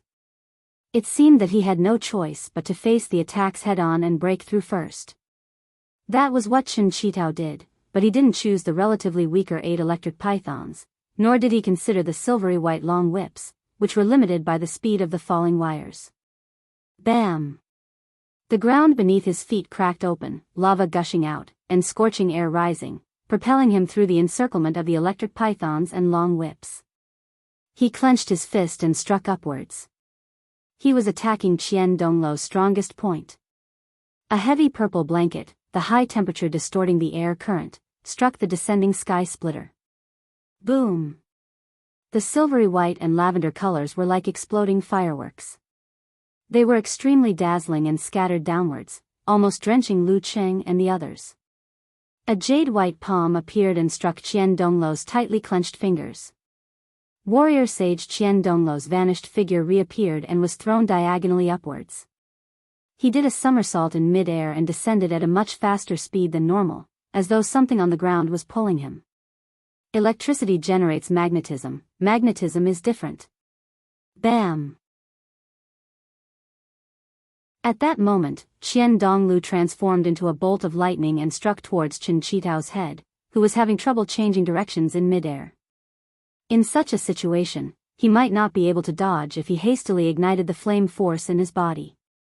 But just as Qian Donglu was about to land, a gust of wind blew, changing Dragon King's direction and gliding to the ground. This was a hurricane created by the large difference in temperature. This was the hidden variation of Chen Qitao's punch. Fire generates wind, and wind fuels fire. He had used the unique skills of the fire sect to great effect. Seeing Dragon King avoid the attack and land steadily, Lu Qing couldn't help but praise, "Cool." Immediately after, he realized that Chen Qitao was about to take a step. Regardless of whether Chen Qitao could hear him or react in time, he quickly shouted, "Jump." If a high-voltage wire was placed in that area, one would be electrocuted if they took a step forward. At that moment, he had to pretend that he had consumed the half-step crazy smile. Dragon King seemed to be taking a step, but he wasn't. He leaped and changed his position, avoiding the electric shock.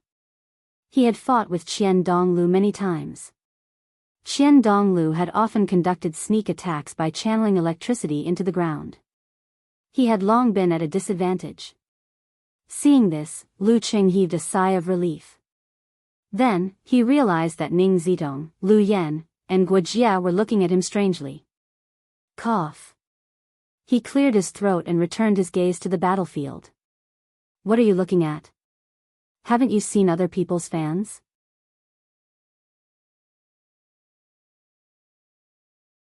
Chapter 665. Missing his target, the warrior sage, Qian Donglu, suddenly hovered in midair. He didn't descend as expected, as though there was an invisible rope for him to step on, or the peak of the mountain was pushing him up.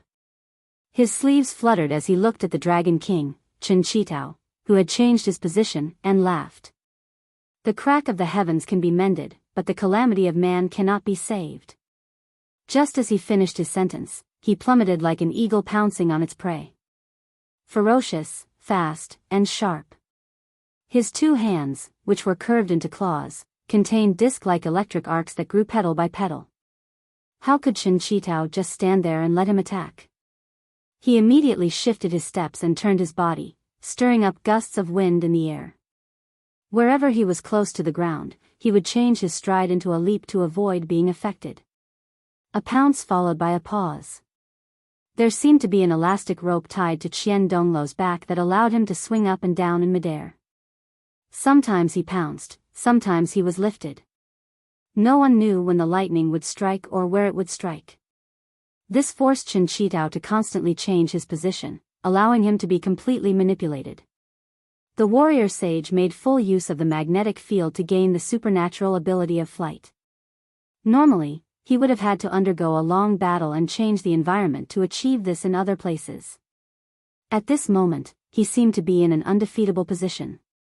Locked in by his aura, Chen Qitao couldn't free his hands to attack the air. He had to be on guard against his opponent's thunderous attack. If he was distracted by other things, he might reveal his flaws. Amidst the undulations, Chen Qitao moved to a certain area. A talisman inscribed with green jade and silver lightning suddenly appeared in Qian Donglu's eyes. BZZT BZZT BZZT. At the point where the high-voltage wires were connected to the ground, the electric arcs that had been dispersed by the peak of the mountain were suddenly triggered. They soared upwards like a blooming sunflower. They formed a cage, trapping the Dragon King, Chen Qitao. They kept shrinking towards the center, as though trying to envelop him. At this moment, Qian Donglu fell rapidly as though he was being pulled by the ground. He finally unleashed the thunderous attack that had been hanging in everyone's hearts. He bent his 10 fingers and extended them forward. He locked onto his opponent from afar and shot out lightning snakes one after another. Amidst the closing petals of the electric sunflower, Chen Qitao used the same trick again. He stomped his feet and soared into the sky.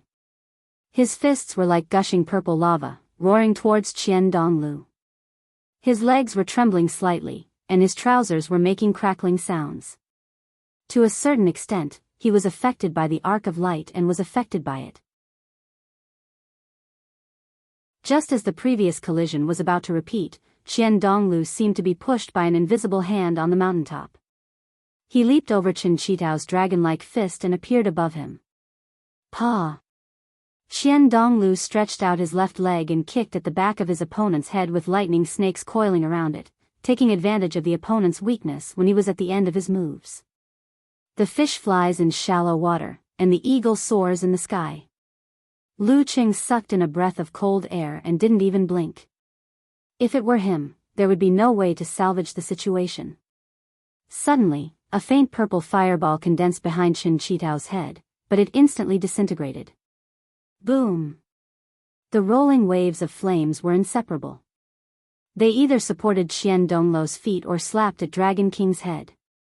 The former bounced off as if he had stepped on a spring. Dragon King extended his neck and allowed the flames to hit him, taking advantage of the upward momentum and bulging muscles. After the initial frenzy, the flames seemed to have turned into little snakes, swimming docilely on Dragon King's head and body. He looked majestic, as if the real Emperor Yan had reappeared. This move originated from 9 rotations of 5 flames. Descent of the Sun. Lu Cheng was amazed. I've only just started on the path of controlling flames. Just as he was thinking, warrior sage, who had been sent flying by the shockwave, turned around and clapped his palms together.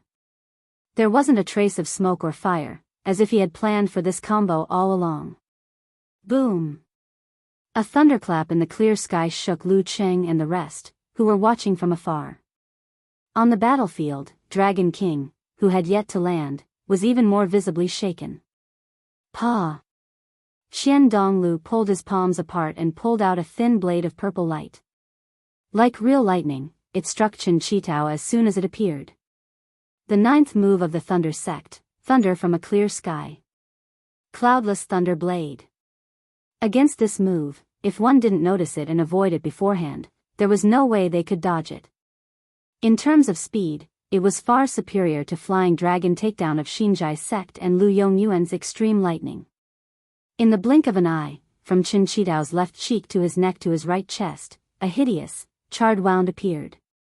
There were still traces of electric snakes swimming inside, causing him to fall into an uncontrollable paralysis and fall to the ground like a stone. This cloudless thunder blade had unparalleled speed, but it didn't have the power that came with it. It could only hurt like high-voltage electric arcs. Otherwise, it wouldn't have been able to reach such speed. Retracting his chi and blood and restraining the paralysis, Dragon King didn't panic. He methodically used force concentration to dispel the remaining effects on his body. Before his feet touched the ground, Qian Donglu was pulled down by the ground again and struck down. This time, the sky was gloomy and dark clouds gathered. Bolts of silver-white electric snakes leaped among them, growing stronger and stronger. Boom! Boom! Boom!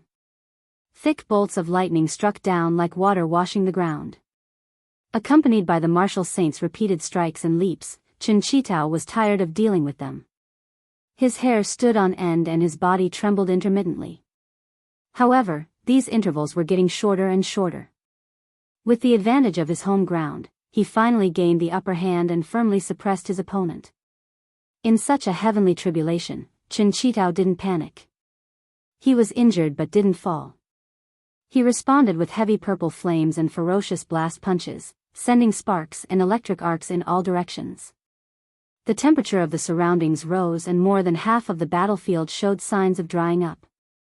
Even from a distance, Lu Qing could feel the heat when he breathed, almost burning his qi passage.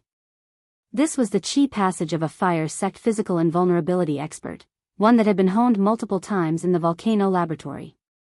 If it had been a martial artist below the inhuman stage, he would have been severely injured and on the verge of death, unless he stopped breathing. Mirage, suffocating hell. Lu Qing muttered thoughtfully. This was the 8th move of the fire sect. It mainly changed the environment to create a high-temperature space that was advantageous to the user. It made it difficult for the opponent to breathe and create visual differences due to the density of the air.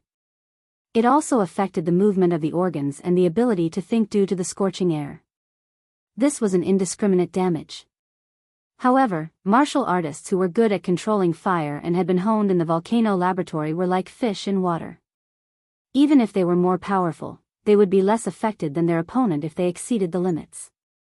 Beside him, Lu Yan's lips quivered as he said softly, "Dragon King is making use of this to slowly turn the situation around. He is also destroying the surrounding environment to weaken his home ground advantage and pave the way for the rest of you."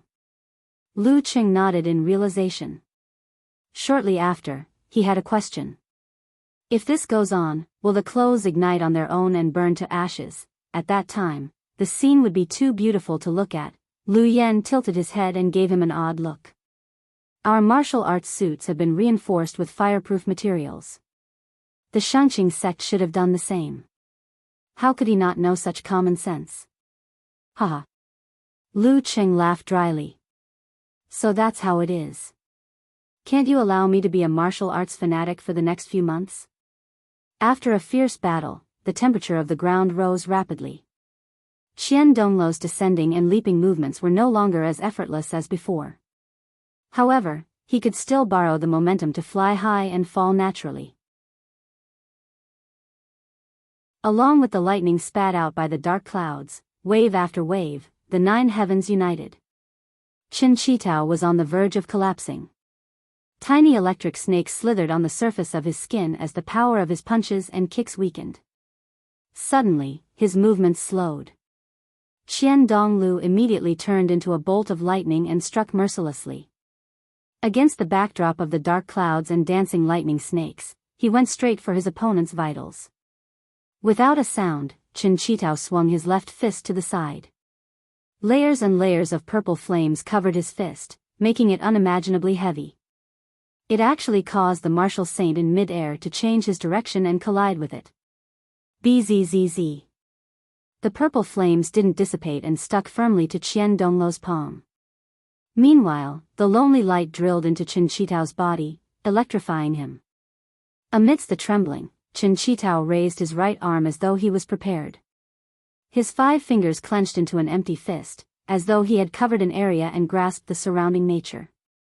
Looking from afar, Lu Qing had the feeling that the area was completely isolated.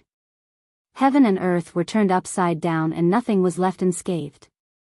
In a situation where he couldn't turn the tables, Chen Qitao chose to exchange injury for victory and retaliate forcefully. Restrictions Sect, Clear Jade Chapter.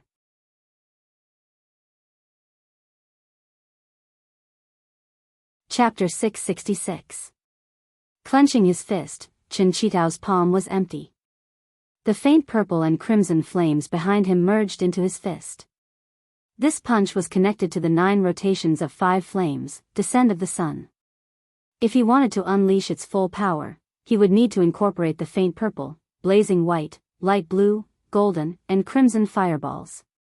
However, in his haste, the Dragon King chose to reduce the number of fireballs so that Qian Donglu wouldn't have a chance to break free. As the punch landed, the surroundings turned dark. All light seemed to have been sucked dry. A vast and boundless aura burst forth, making Chinchitao look like a deity, capable of overturning the heavens with a flip of his hand. Even from afar, Lu Qing felt like he was the only one left in this world. He couldn't imagine what it would be like to face it head-on. This punch seems to have strengthened the mental aspect. Different from most physical invulnerability moves and pure mental secret arts, it's more like God-slaying saber Lu Yongyuan's final move, eternal silence. However, it's obviously more profound, powerful, and terrifying.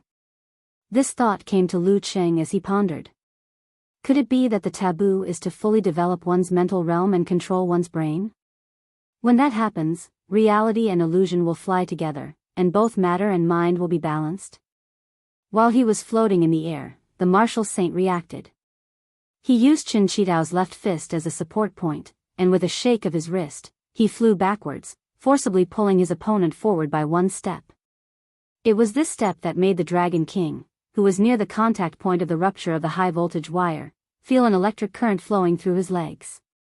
Trembling, Qian Donglu's descending fist slowed down.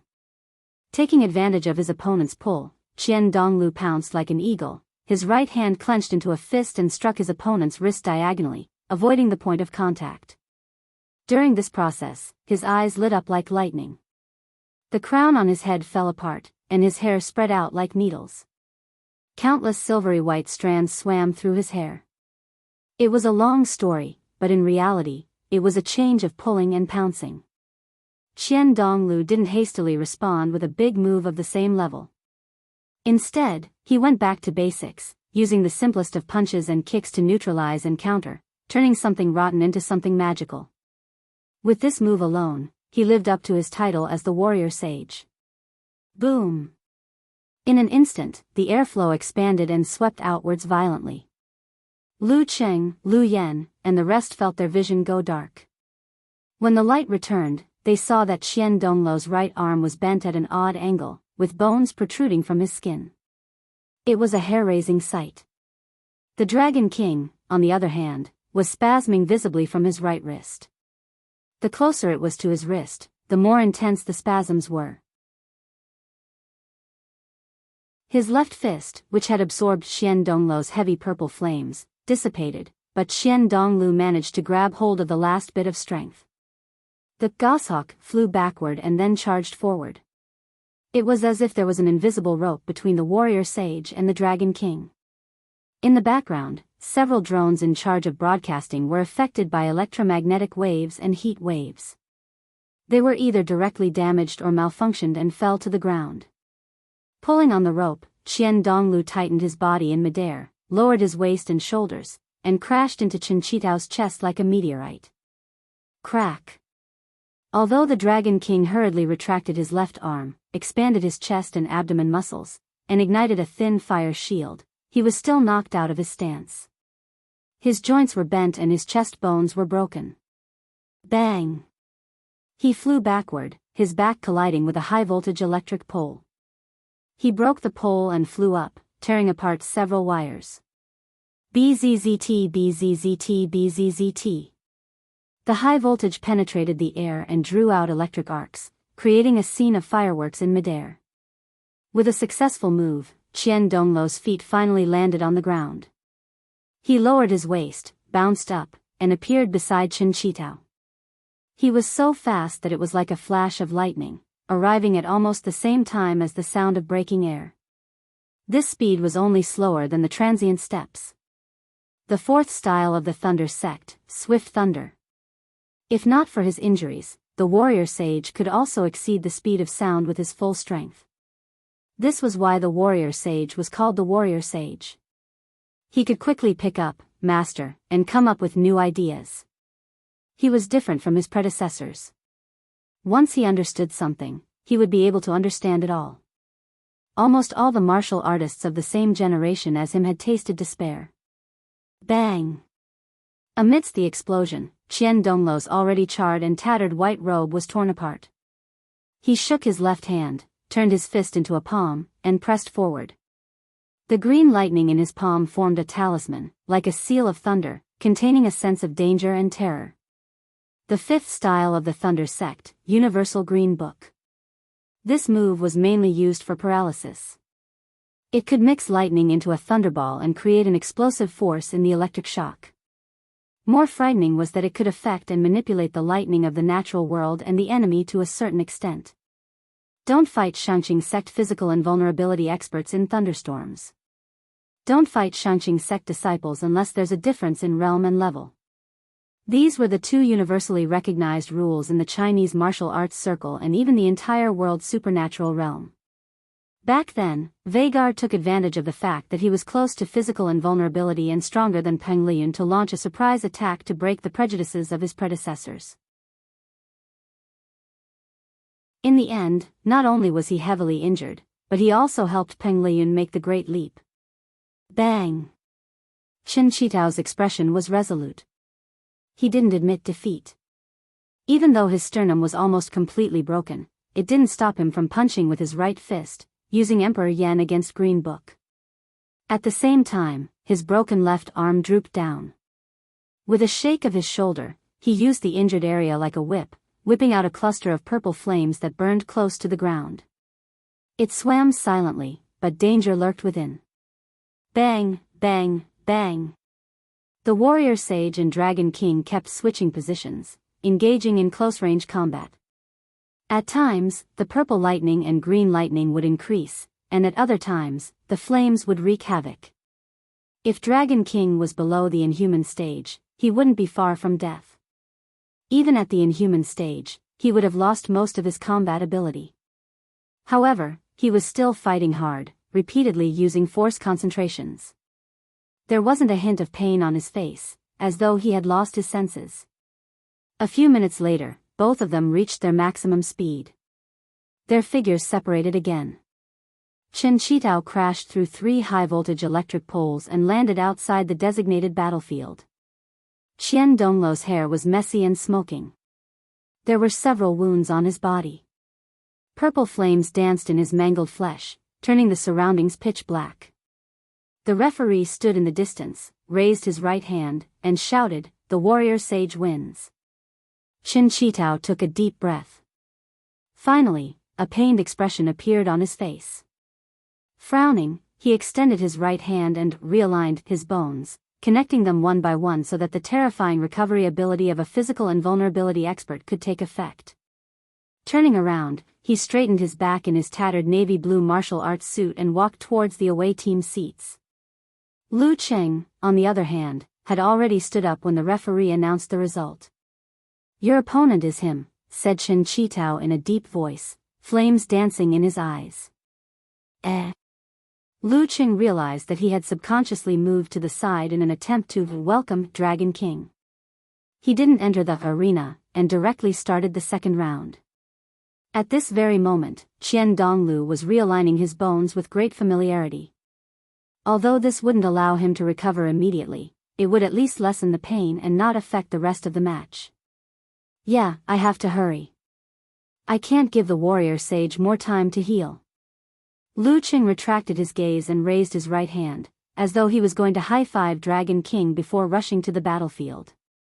But do physical invulnerability experts need high-fives and cheers? Isn't this too childish and naive? This didn't seem to happen in the past. While Lu Cheng was hesitating, Qin Chitao walked past him slowly and suddenly said, "Beat him." His tone was deep and dignified. "Okay." Lu Cheng blurted out. He turned and walked to the center of the arena, carefully avoiding the fallen high-voltage electric poles.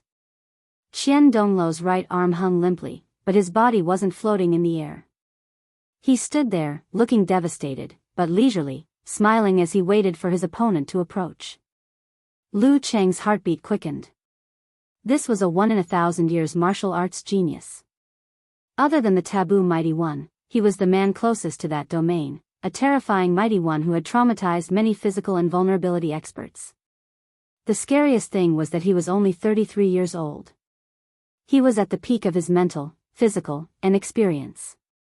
This peak could last for at least another 10 or even 15 years. The shadow of the warrior sage would cast a shadow over several generations of mighty ones. Of course, he might break through in a few years and stop playing with kids. Even if he was severely injured, no one dared to look him in the eye. Can I beat him? Can I really beat him? For a moment, Lu Cheng was nervous. His heart was pounding, and his body couldn't help but tremble. If the Dragon King was his idol, then the warrior sage was the ultimate opponent in his childhood fantasies. Am I finally going to face him? Unlike the relaxed feeling he had when he drew the same piece in the master battle, or at least pretended to be relaxed, Lu Cheng's palms were hot and his forehead was sweating. If he lost that time, so be it. But this time, if he lost, Long Hu might lose the title of world number 1 this year. At this thought, Lu Cheng stood in his position and visualized the ice heart. He calmed his emotions and allowed himself to look down from above. Qian Donglu glanced at him. Before the referee raised his hand, he smiled and said, "It's a pity that I have to fight you under such circumstances. But I've created a left-handed saber technique. It's suitable for this situation." Left-handed saber technique? Do you have to be so free? If you weren't so free, you would have long been banned. Lu Cheng didn't restrain his urge to complain. After this, he felt a little more relaxed. He was no longer facing an invincible scourge. At this moment, Peng Lian sat up straight. Yan Shaoling and the rest, who were watching the match, clenched their fists. At this moment, Yan Zhika, who had already woken up, Lin Kei, who was recuperating at home, and Kai Zhongming, who was commenting, all focused on the screen. At this moment, the referee raised his right hand and shouted, "Round 2, begin." Lu Cheng's first match against the warrior sage, Qian Donglu, began.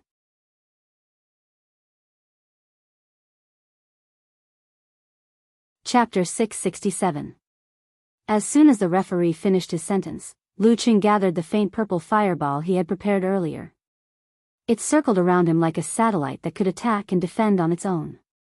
This short moment wasn't enough to complete the 5 flames. He could only choose one of them. This complemented the still high temperature in the surroundings. Qian Donglu watched from afar with a smile on his face. He raised his left palm, straightened it into a blade, and slashed at Lu Cheng. Bam! With this slash, his entire body moved. Silvery white threads leaped out from his body, baring their fangs and brandishing their claws. In Lu Cheng's eyes, there seemed to be only the thunder blade left in the world. It flickered and swam left and right, like a fish swimming in a clear river, or a ray of moonlight reflected in the waves. It was either natural or ethereal, making it hard to tell where it would slash at. Lu Cheng's thoughts whirled and fell. He didn't have absolute confidence, but under the guidance of the god looking down at him and the clear reflection of the ice heart, he calmly chose to dodge. Bam! He stepped on the ground, twisted his waist, and swept out. Since the high-voltage wires were in contact with the ground, he naturally wouldn't choose a spot near them. Just as he moved, the thunder blades suddenly brightened. No longer flickering or wandering, it was activated and locked onto Lu Cheng, dragging a long trail of light as it slashed at the spot where Lu Cheng was about to appear. Seeing that he was about to be hit, Lu Cheng, who had been prepared, detonated the Emperor Yen force hidden in his aperture acupoints. Boom! Carrying the faint purple fireball, he seemed to have been pushed by someone out of thin air. His horizontal movement turned into a backward drift. Bam!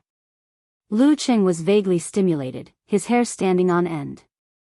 The thunder blade brushed past his body and hit the ground not far away, creating a long, charred ravine with tiny electric snakes jumping around. Qian Donglu's figure reappeared. He turned around without a trace of anger, his gaze once again locked onto Lu Cheng, who had just landed. Thump! Thump. Thump. Dragging his limp right arm, he floated forward. With every step he took, he grew taller, like the saying in ancient stories, grow with the wind. After 3 steps, the leisurely warrior sage transformed into a terrifying giant over 2 meters tall, covered in thunder tattoos. Zzz. Purple lightning and green thunder appeared around his body at the same time. It was like a strange old tree or a human skeleton. In a condescending manner, he chopped his left palm vertically. At this moment, Peng Liyun, Guojia, and the others who were at the edge of the battlefield felt as if they were being punished by the heavens, and they were directly facing the mighty, fierce, and overbearing tribulation of lightning. They couldn't help but feel timid and tremble with fear, as if they were the 1,000-year-old locust trees in the folklore, beings of extreme een. Pa. Qian Donglu seemed to have become the celestial lord who ruled over the Thunder sect. As his palm struck down, everyone felt a heavy weight on their bodies and minds. The purple lightning that was generated continued to dance, as though it was brewing up various changes. It was both real and illusory, with a hidden trump card. This blade was derived from the 6th style of the Thunder sect, the purple seal of the celestial venerable. It was supported by spiritual suppression, and it was extremely righteous, young, and firm. The lightning tribulation was ferocious, and its power was terrifying. Once it came into contact, all 9 tribulations would fall. When Qian Donglu was close to him, Lu Cheng had been observing him. However, he still couldn't grasp the one hidden by his opponent. He couldn't determine what his final change would be. Even with the ice heart reflection, he could only understand the objective situation. He couldn't synthesize the information and make the most accurate judgment in an instant. When the warrior sage transformed into the celestial lord of the Thunder sect and suppressed his heart and mind, he finally made a decision. It wasn't too early, but it wasn't too late either. His enemy heart-freezing move was crystal clear and solid. Under the might of the thunder tribulation, only a few cracks appeared. This allowed Lu Cheng to not need the confrontation formula or the forwarding formula and not be affected by fear. He calmly moved his shoulders, straightened his knees, and dodged to the side. At the same time, he stirred up a ferocious gust of wind that slammed towards Qian Donglu. However, at this moment, it was as though there was an invisible rope between him and Qian Donglu. The moment he changed directions, the connection tightened. Together with the warrior sage, the distance between them decreased instead of increasing. Pa! Qian Donglu's heavy left palm suddenly sped up. Purple lightning gathered, illuminating the surroundings that seemed to be the calm before the storm. A thick bolt of lightning suddenly appeared between the heavens and earth. At this moment, Lu Cheng had no choice but to ignite the small amount of Emperor Yen force in his body. In an instant, he changed directions and flew diagonally, making a strange turn. Bam! Purple lightning swept across, stirring up smoke and dust on the ground. It was bare and cracked. Qian Donglu didn't raise his arm again. Shifting his center of gravity, he moved his body first and pounced towards Lu Cheng, who had yet to land on the ground. His left palm landed behind him, like a long saber being dragged forward. The tip of the saber rubbed against the ground at high speed, creating a series of sparks. The appearance of the sparks ignited the already hot air in the surroundings. Whoosh!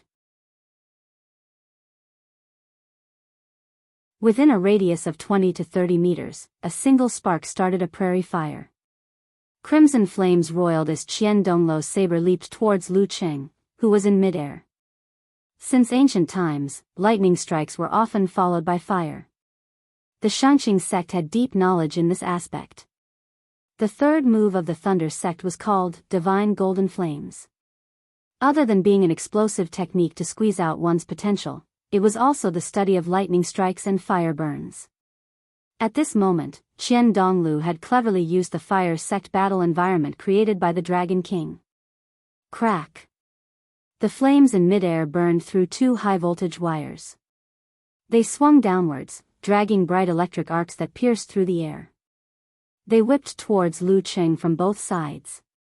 At this critical juncture, Lu Cheng took a deep breath and ignited the second stage. Boom! With the explosion of some Emperor Yen force, he changed his original direction and retreated rapidly, avoiding the whip of thunder punishment and most of the flames. The remaining crimson flames flowed over his head, his skin, and his clothes. However, the violence and scorching heat were restrained, like the rain falling in the spring of March. At this moment, Qian Donglu suddenly paused. He gathered all his momentum at his waist and sank into the ground. Following which, with a loud bang, his body swung up.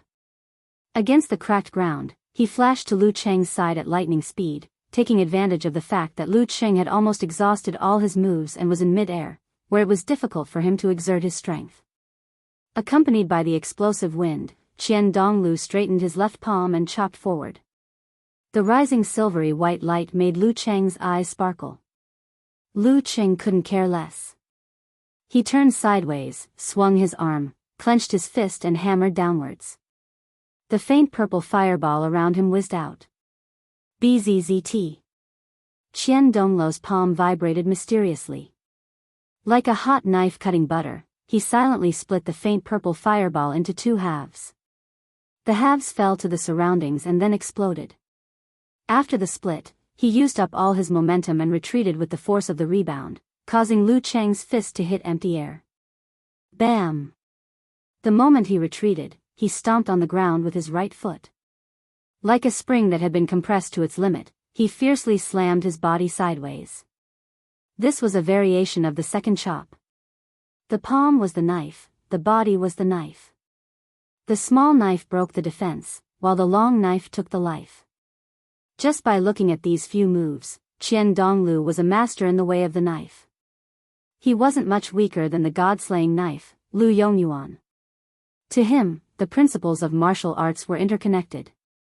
A knife sage was a knife sage, a sword sage was a sword sage, and a fist sage was a fist sage. He was the warrior sage of the present age. The figure in front of Lu Cheng grew larger.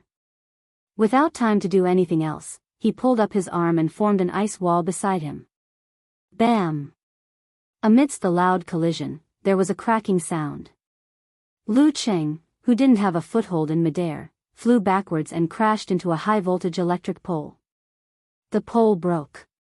Lu Cheng's butterfly muscles on his back bulged as he borrowed the force of the collision. In a flash, he nimbly changed his direction and landed in another position. He put his feet together to avoid the electric shock. His arms and the sides of his body were unusually sore. If he hadn't formed the ice wall in time to offset the pain, they would have been fractured. However, Qian Donglu didn't follow him around and launch another powerful attack as he expected. Instead, he paused for a moment to catch his breath. This made Lu Cheng feel as if a bolt of lightning had struck his mind, illuminating the dark fog. He came to his senses and realized that he had made a big mistake just now. In the face of a once-in-a-thousand-years genius, the warrior sage of the current generation, and a top-notch expert whose name had resounded in his ears for almost a decade, he had instinctively chosen the cautious approach of minimizing mistakes. He would rather avoid the attack than take the risk. This had nothing to do with emotions or cowardice, so it wasn't within the range of the enemy heart-freezing move. As a result, it had boosted Qian Donglu's momentum and allowed him to freely display his martial arts skills. He had completely avoided the situation where he was heavily injured and his right arm was broken. No, I have to pressure him and make him reveal his current condition. Avoiding the attack was equivalent to disarming himself. He was heavily injured and couldn't use his right arm. He had lost many of his home ground advantages. Why couldn't he go head-to-head and finish him off while he was down? He was human too. He had lost a match before, especially after a fierce battle. What was there to worry about? As these thoughts flashed through his mind, Lu Cheng swung his arm, clenched his fist, and punched forward. At the same time, all the pores on his back spewed out tiny flames. They penetrated his clothes and propelled him dozens of meters away like a rocket. He punched the face of the warrior sage, Qian Donglu, who always gave people the impression of laziness. Come on, I'm not afraid of you.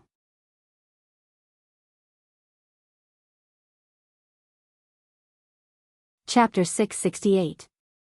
Flames ignited behind him and tore through the air. Like a rocket, Lu Qing closed the distance between him and Qian Donglu and punched his face. He imitated the Nile general Satha, using the fire sect techniques as its foundation. He called it jet counterattack.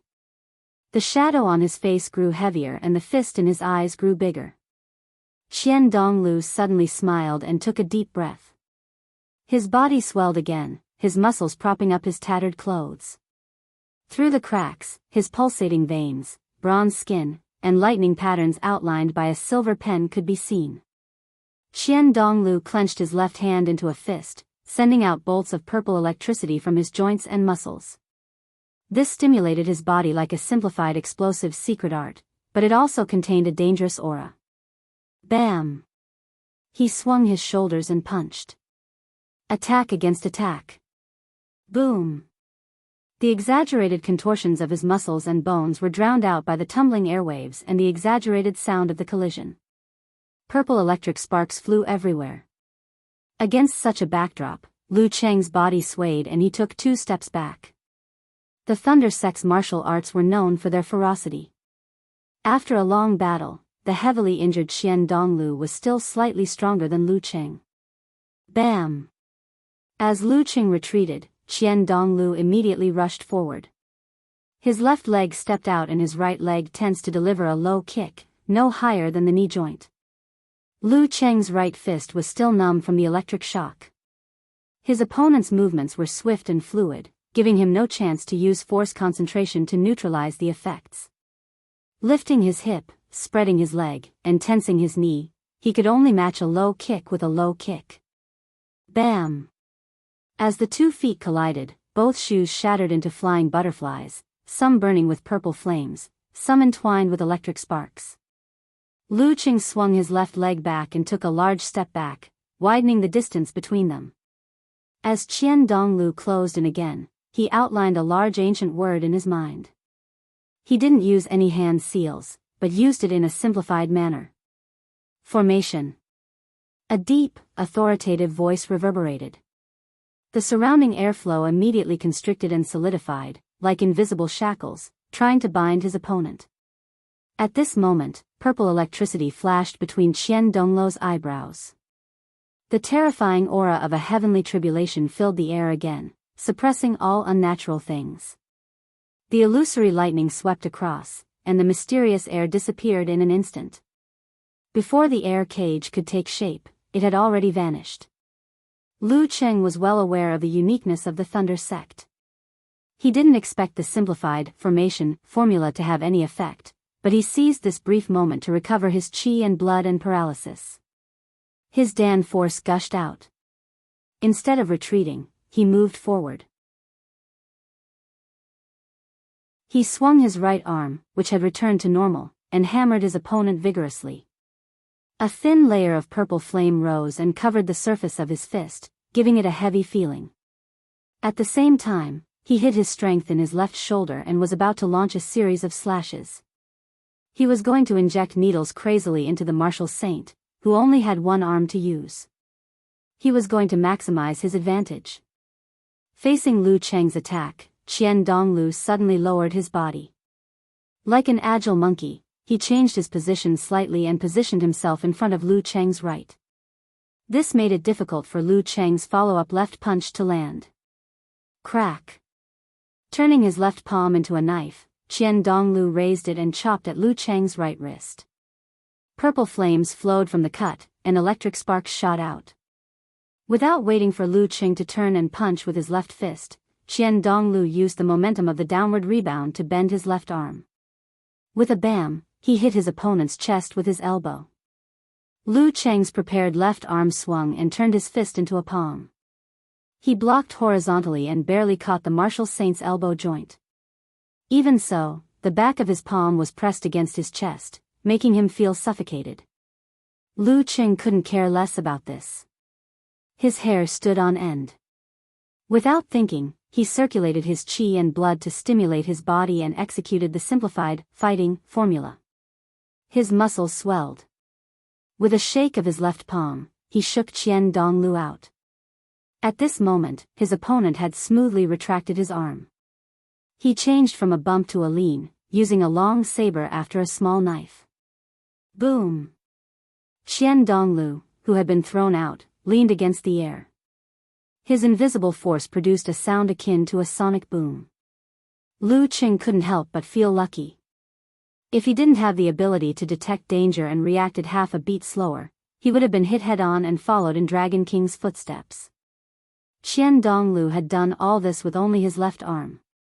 Through his grasp of timing, judgment of the situation, and observation of his own body, he had turned something rotten into something magical. Although he was a martial artist who was good at improvising in battle, he was still too green and inexperienced compared to the martial saint. This was a true grandmaster. Lu Cheng's thoughts ran smoothly in his ice heart, not affecting his judgment. Using the strong wind created by Qian Donglu's head-on collision, he shifted his center of gravity, twisted his waist, and circled around his opponent. He swung his arms wide and punched continuously. Compared to before, he focused on the mesmerizing snow steps. Regardless of whether his fist collided with his opponent, he immediately changed directions after a punch. Bam! Bam! Bam! Lu Qing wasn't stingy with his flame force.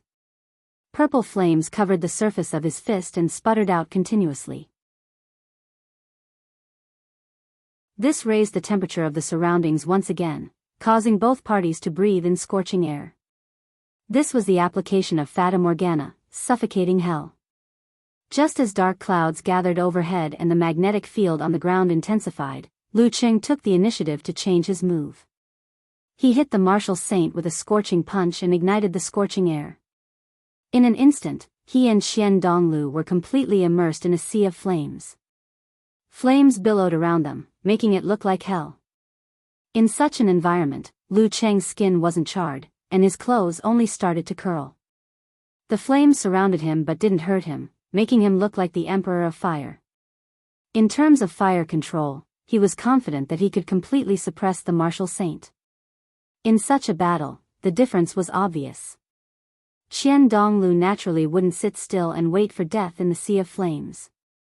Before his hair and clothes caught fire, he struck his left palm diagonally, a purple seal flashing in his eyes. Rumble. Rumble. Rumble. Bolts of lightning fell from the dark clouds in the sky. The lightning seemed to have transformed into a forest, covering the sea of flames.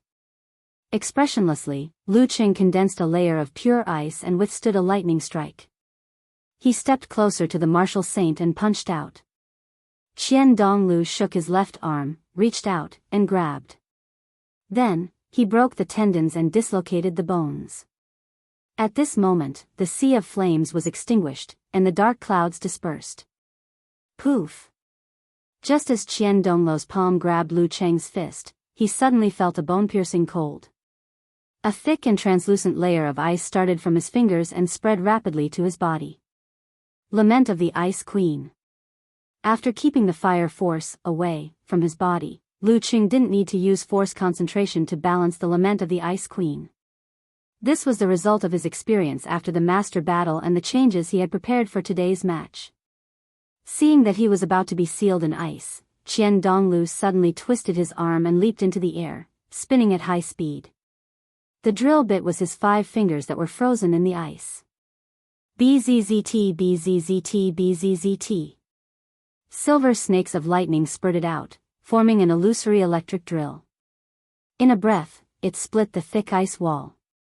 However, Lu Qing didn't seem to care. He clenched his other hand into a fist and threw a crimson fireball at Qian Donglu, who was in midair. This was the real attack he had been planning for a long time. Boom! Amidst the lightning, Lu Cheng's body swayed and he took a few steps back. The surface of his right fist had turned black. Lightning arcs danced wildly, causing intense pain and numbness. However, he wasn't dejected. On the contrary, he was delighted. This was because Qian Donglu had been blasted away. His face was covered in dust, and his injuries were even more severe. If he hadn't made use of the residual magnetism on the ground, he would have staggered further. This was the first time Lu Cheng had truly hurt his opponent since the start of the battle. His energy, chi, spirit, and will were all connected. I can hurt him. I can win. Lu Cheng's willpower soared to the skies as he executed the simplified attainment formula with an indestructible force. He closed the distance between them and Qian Donglu's side. Another force concentration, another flurry of blows from his cloak, and the Lord Emperor's purple flame burned his opponent's body, raising the surrounding temperature. After all, Qian Donglu had lost an arm and was heavily injured. Even though his moves were simple yet profound, and he successfully defended against Lu Cheng's attacks one after another, he couldn't help but feel dizzy. Bam! Suddenly, he flipped his hand and struck out a cyan palm thunder, forcing Lu Cheng to dodge. Seizing this opportunity, the remaining high-voltage electric poles seemed to throw an invisible rope at Qian Donglu, dragging him over. He wanted to return to his home field. But at this time, Lu Cheng leisurely raised his arms and formed a hand seal. This was the moment he was waiting for. The magnetism on the surface of Qian Donglu's body changed. He tried to dodge, but for some reason, Lu Cheng's movements were clearly slower by half a beat. However, this delay gave him the opportunity to reorient himself. Confrontation. Seeing this, Dragon King Chen Qitao nodded, which was rare. Slowness was the essence of the transformation just now. Confrontation. As the voice entered his ears, Qian Donglu felt an uncontrollable tiredness and familiar laziness. He wanted nothing more than to lie in the shade of a tree, close his eyes, and fall asleep. He wanted nothing more than to distance himself from the battle and enjoy the peace and quiet. This was his favorite state, and he almost couldn't extricate himself from it. Lu Cheng had anticipated that he might encounter a warrior sage today, so he had prepared several plans. As for whether all of them would be effective, that would have to wait. In any case, one of them was to rely on the confrontation formula and Qian Donglu's laziness. Taking advantage of Qian Donglu's weakened fighting spirit and slow reaction, Lu Cheng closed the distance with the attainment formula. First, he struck with his left elbow, then his right fist, and then his leg to trip Qian Donglu. Relying on years of instincts and reflexes, one-armed Qian Donglu actually managed to block this round of frenzied attacks. However, Lu Cheng finally opened up his stance. Without making any adjustments, Lu Cheng stepped on the ground, turned his body, and crashed into Qian Donglu. Bam! Qian Donglu's arm was swatted away weakly. His chest bones were fractured, and he staggered backwards. Lu Cheng took a step forward and used force concentration to draw the fighting formula. His body expanded, and his powerful chi and blood seemed capable of harming others. He swung his arm and punched at the warrior sage. Qian Donglu's eyes glowed. His entire body seemed to turn illusory, turning into streaks of lightning. Silver, deep purple, and green exploded. Lu Cheng didn't make any adjustments. He just punched with his eyes wide open. Boom! As if there was an explosion, Qian Donglu sank knee-deep into the ground. Traces of blood could be seen at the corners of his eyes and mouth, and his eyes were filled with confusion. Lu Cheng's entire body was convulsing. Electricity danced on the surface of his body, paralyzing all his muscles. However, his willpower was high. He forced himself to complete a Dan equilibrium concentration, alleviating much of the effects. Then, he punched at Qian Donglu's face. Just as his opponent followed the Dan equilibrium concentration and raised his arm to block, Lu Cheng forcibly twisted his waist and shifted his position. In a flash, he was behind the warrior sage. His hands swiped forward, pressing on both sides of the warrior sage's temples. Qian Donglu was an arrow at the end of its flight. He could only focus on his left, but not his right. He couldn't make a complete response in time. Phew! The wind slowed. Lu Cheng's palm stopped. The referee raised his right arm and announced, "Round 2, Lu Cheng wins." P.S. Tomorrow is the day to go to the hospital for acupuncture. You only update after 7 p.m., so this doesn't count as not updating.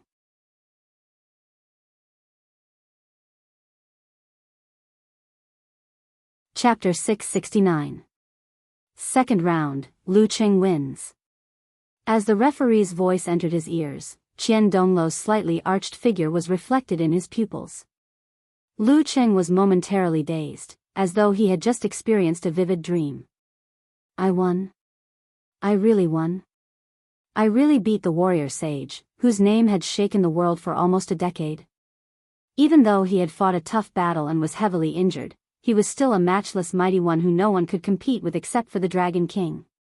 He was the ultimate big boss of Lu Qing's childhood fantasies. His white clothes were stained gray by the dust, torn and tattered everywhere, mixed with charred and bloodstains. Beads of sweat rolled down his forehead at a speed visible to the naked eye. His right arm hung limply, and his left hand was barely raised halfway, trembling slightly. Purple electricity danced on the back of his head. His black hair was in a mess, as though it had been bitten by a dog. These were the warrior sage, Qian Donglu, that Lu Qing was looking at. From a different perspective than the battle videos and interviews, he was standing in the position of the victor. He was also human. He could be hurt and embarrassed, and he could not react in time. Inexplicable emotions welled up in Lu Qing's heart. Suddenly, there was a natural change in him. When he first stepped into the circle of physical invulnerability and came into contact with title matches and top-tier professional competitions, he was filled with reverence, yearning, and worship. This stemmed from his initial yearning and years of nurturing. But now, after Qian Donglu had lost to him, this feeling faded away and a dream settled down. The halo of those familiar names weakened, revealing the reality that they should have represented. A friend who made friends through martial arts, an enemy who competed for first place, a living person, and an opponent who could be defeated. Phew, this is considered the mentality of a mighty one, right? Lu Qing mocked himself inwardly and retracted his hands. Seeing Qian Donglu turn around, he cupped his fists and bowed. Thank you. As he said this, he suddenly felt an indescribable joy, a joy he wanted to share with his wife, teachers, and friends. I can finally say this to the warrior sage. This feeling was so wonderful that Lu Qing couldn't wait to do it a few more times. It made him envision the scene of facing the complete warrior sage in the future, and made him yearn for his next opponent even more. No matter who he is, I will challenge him as an enemy. Even if I lose, I will not be discouraged.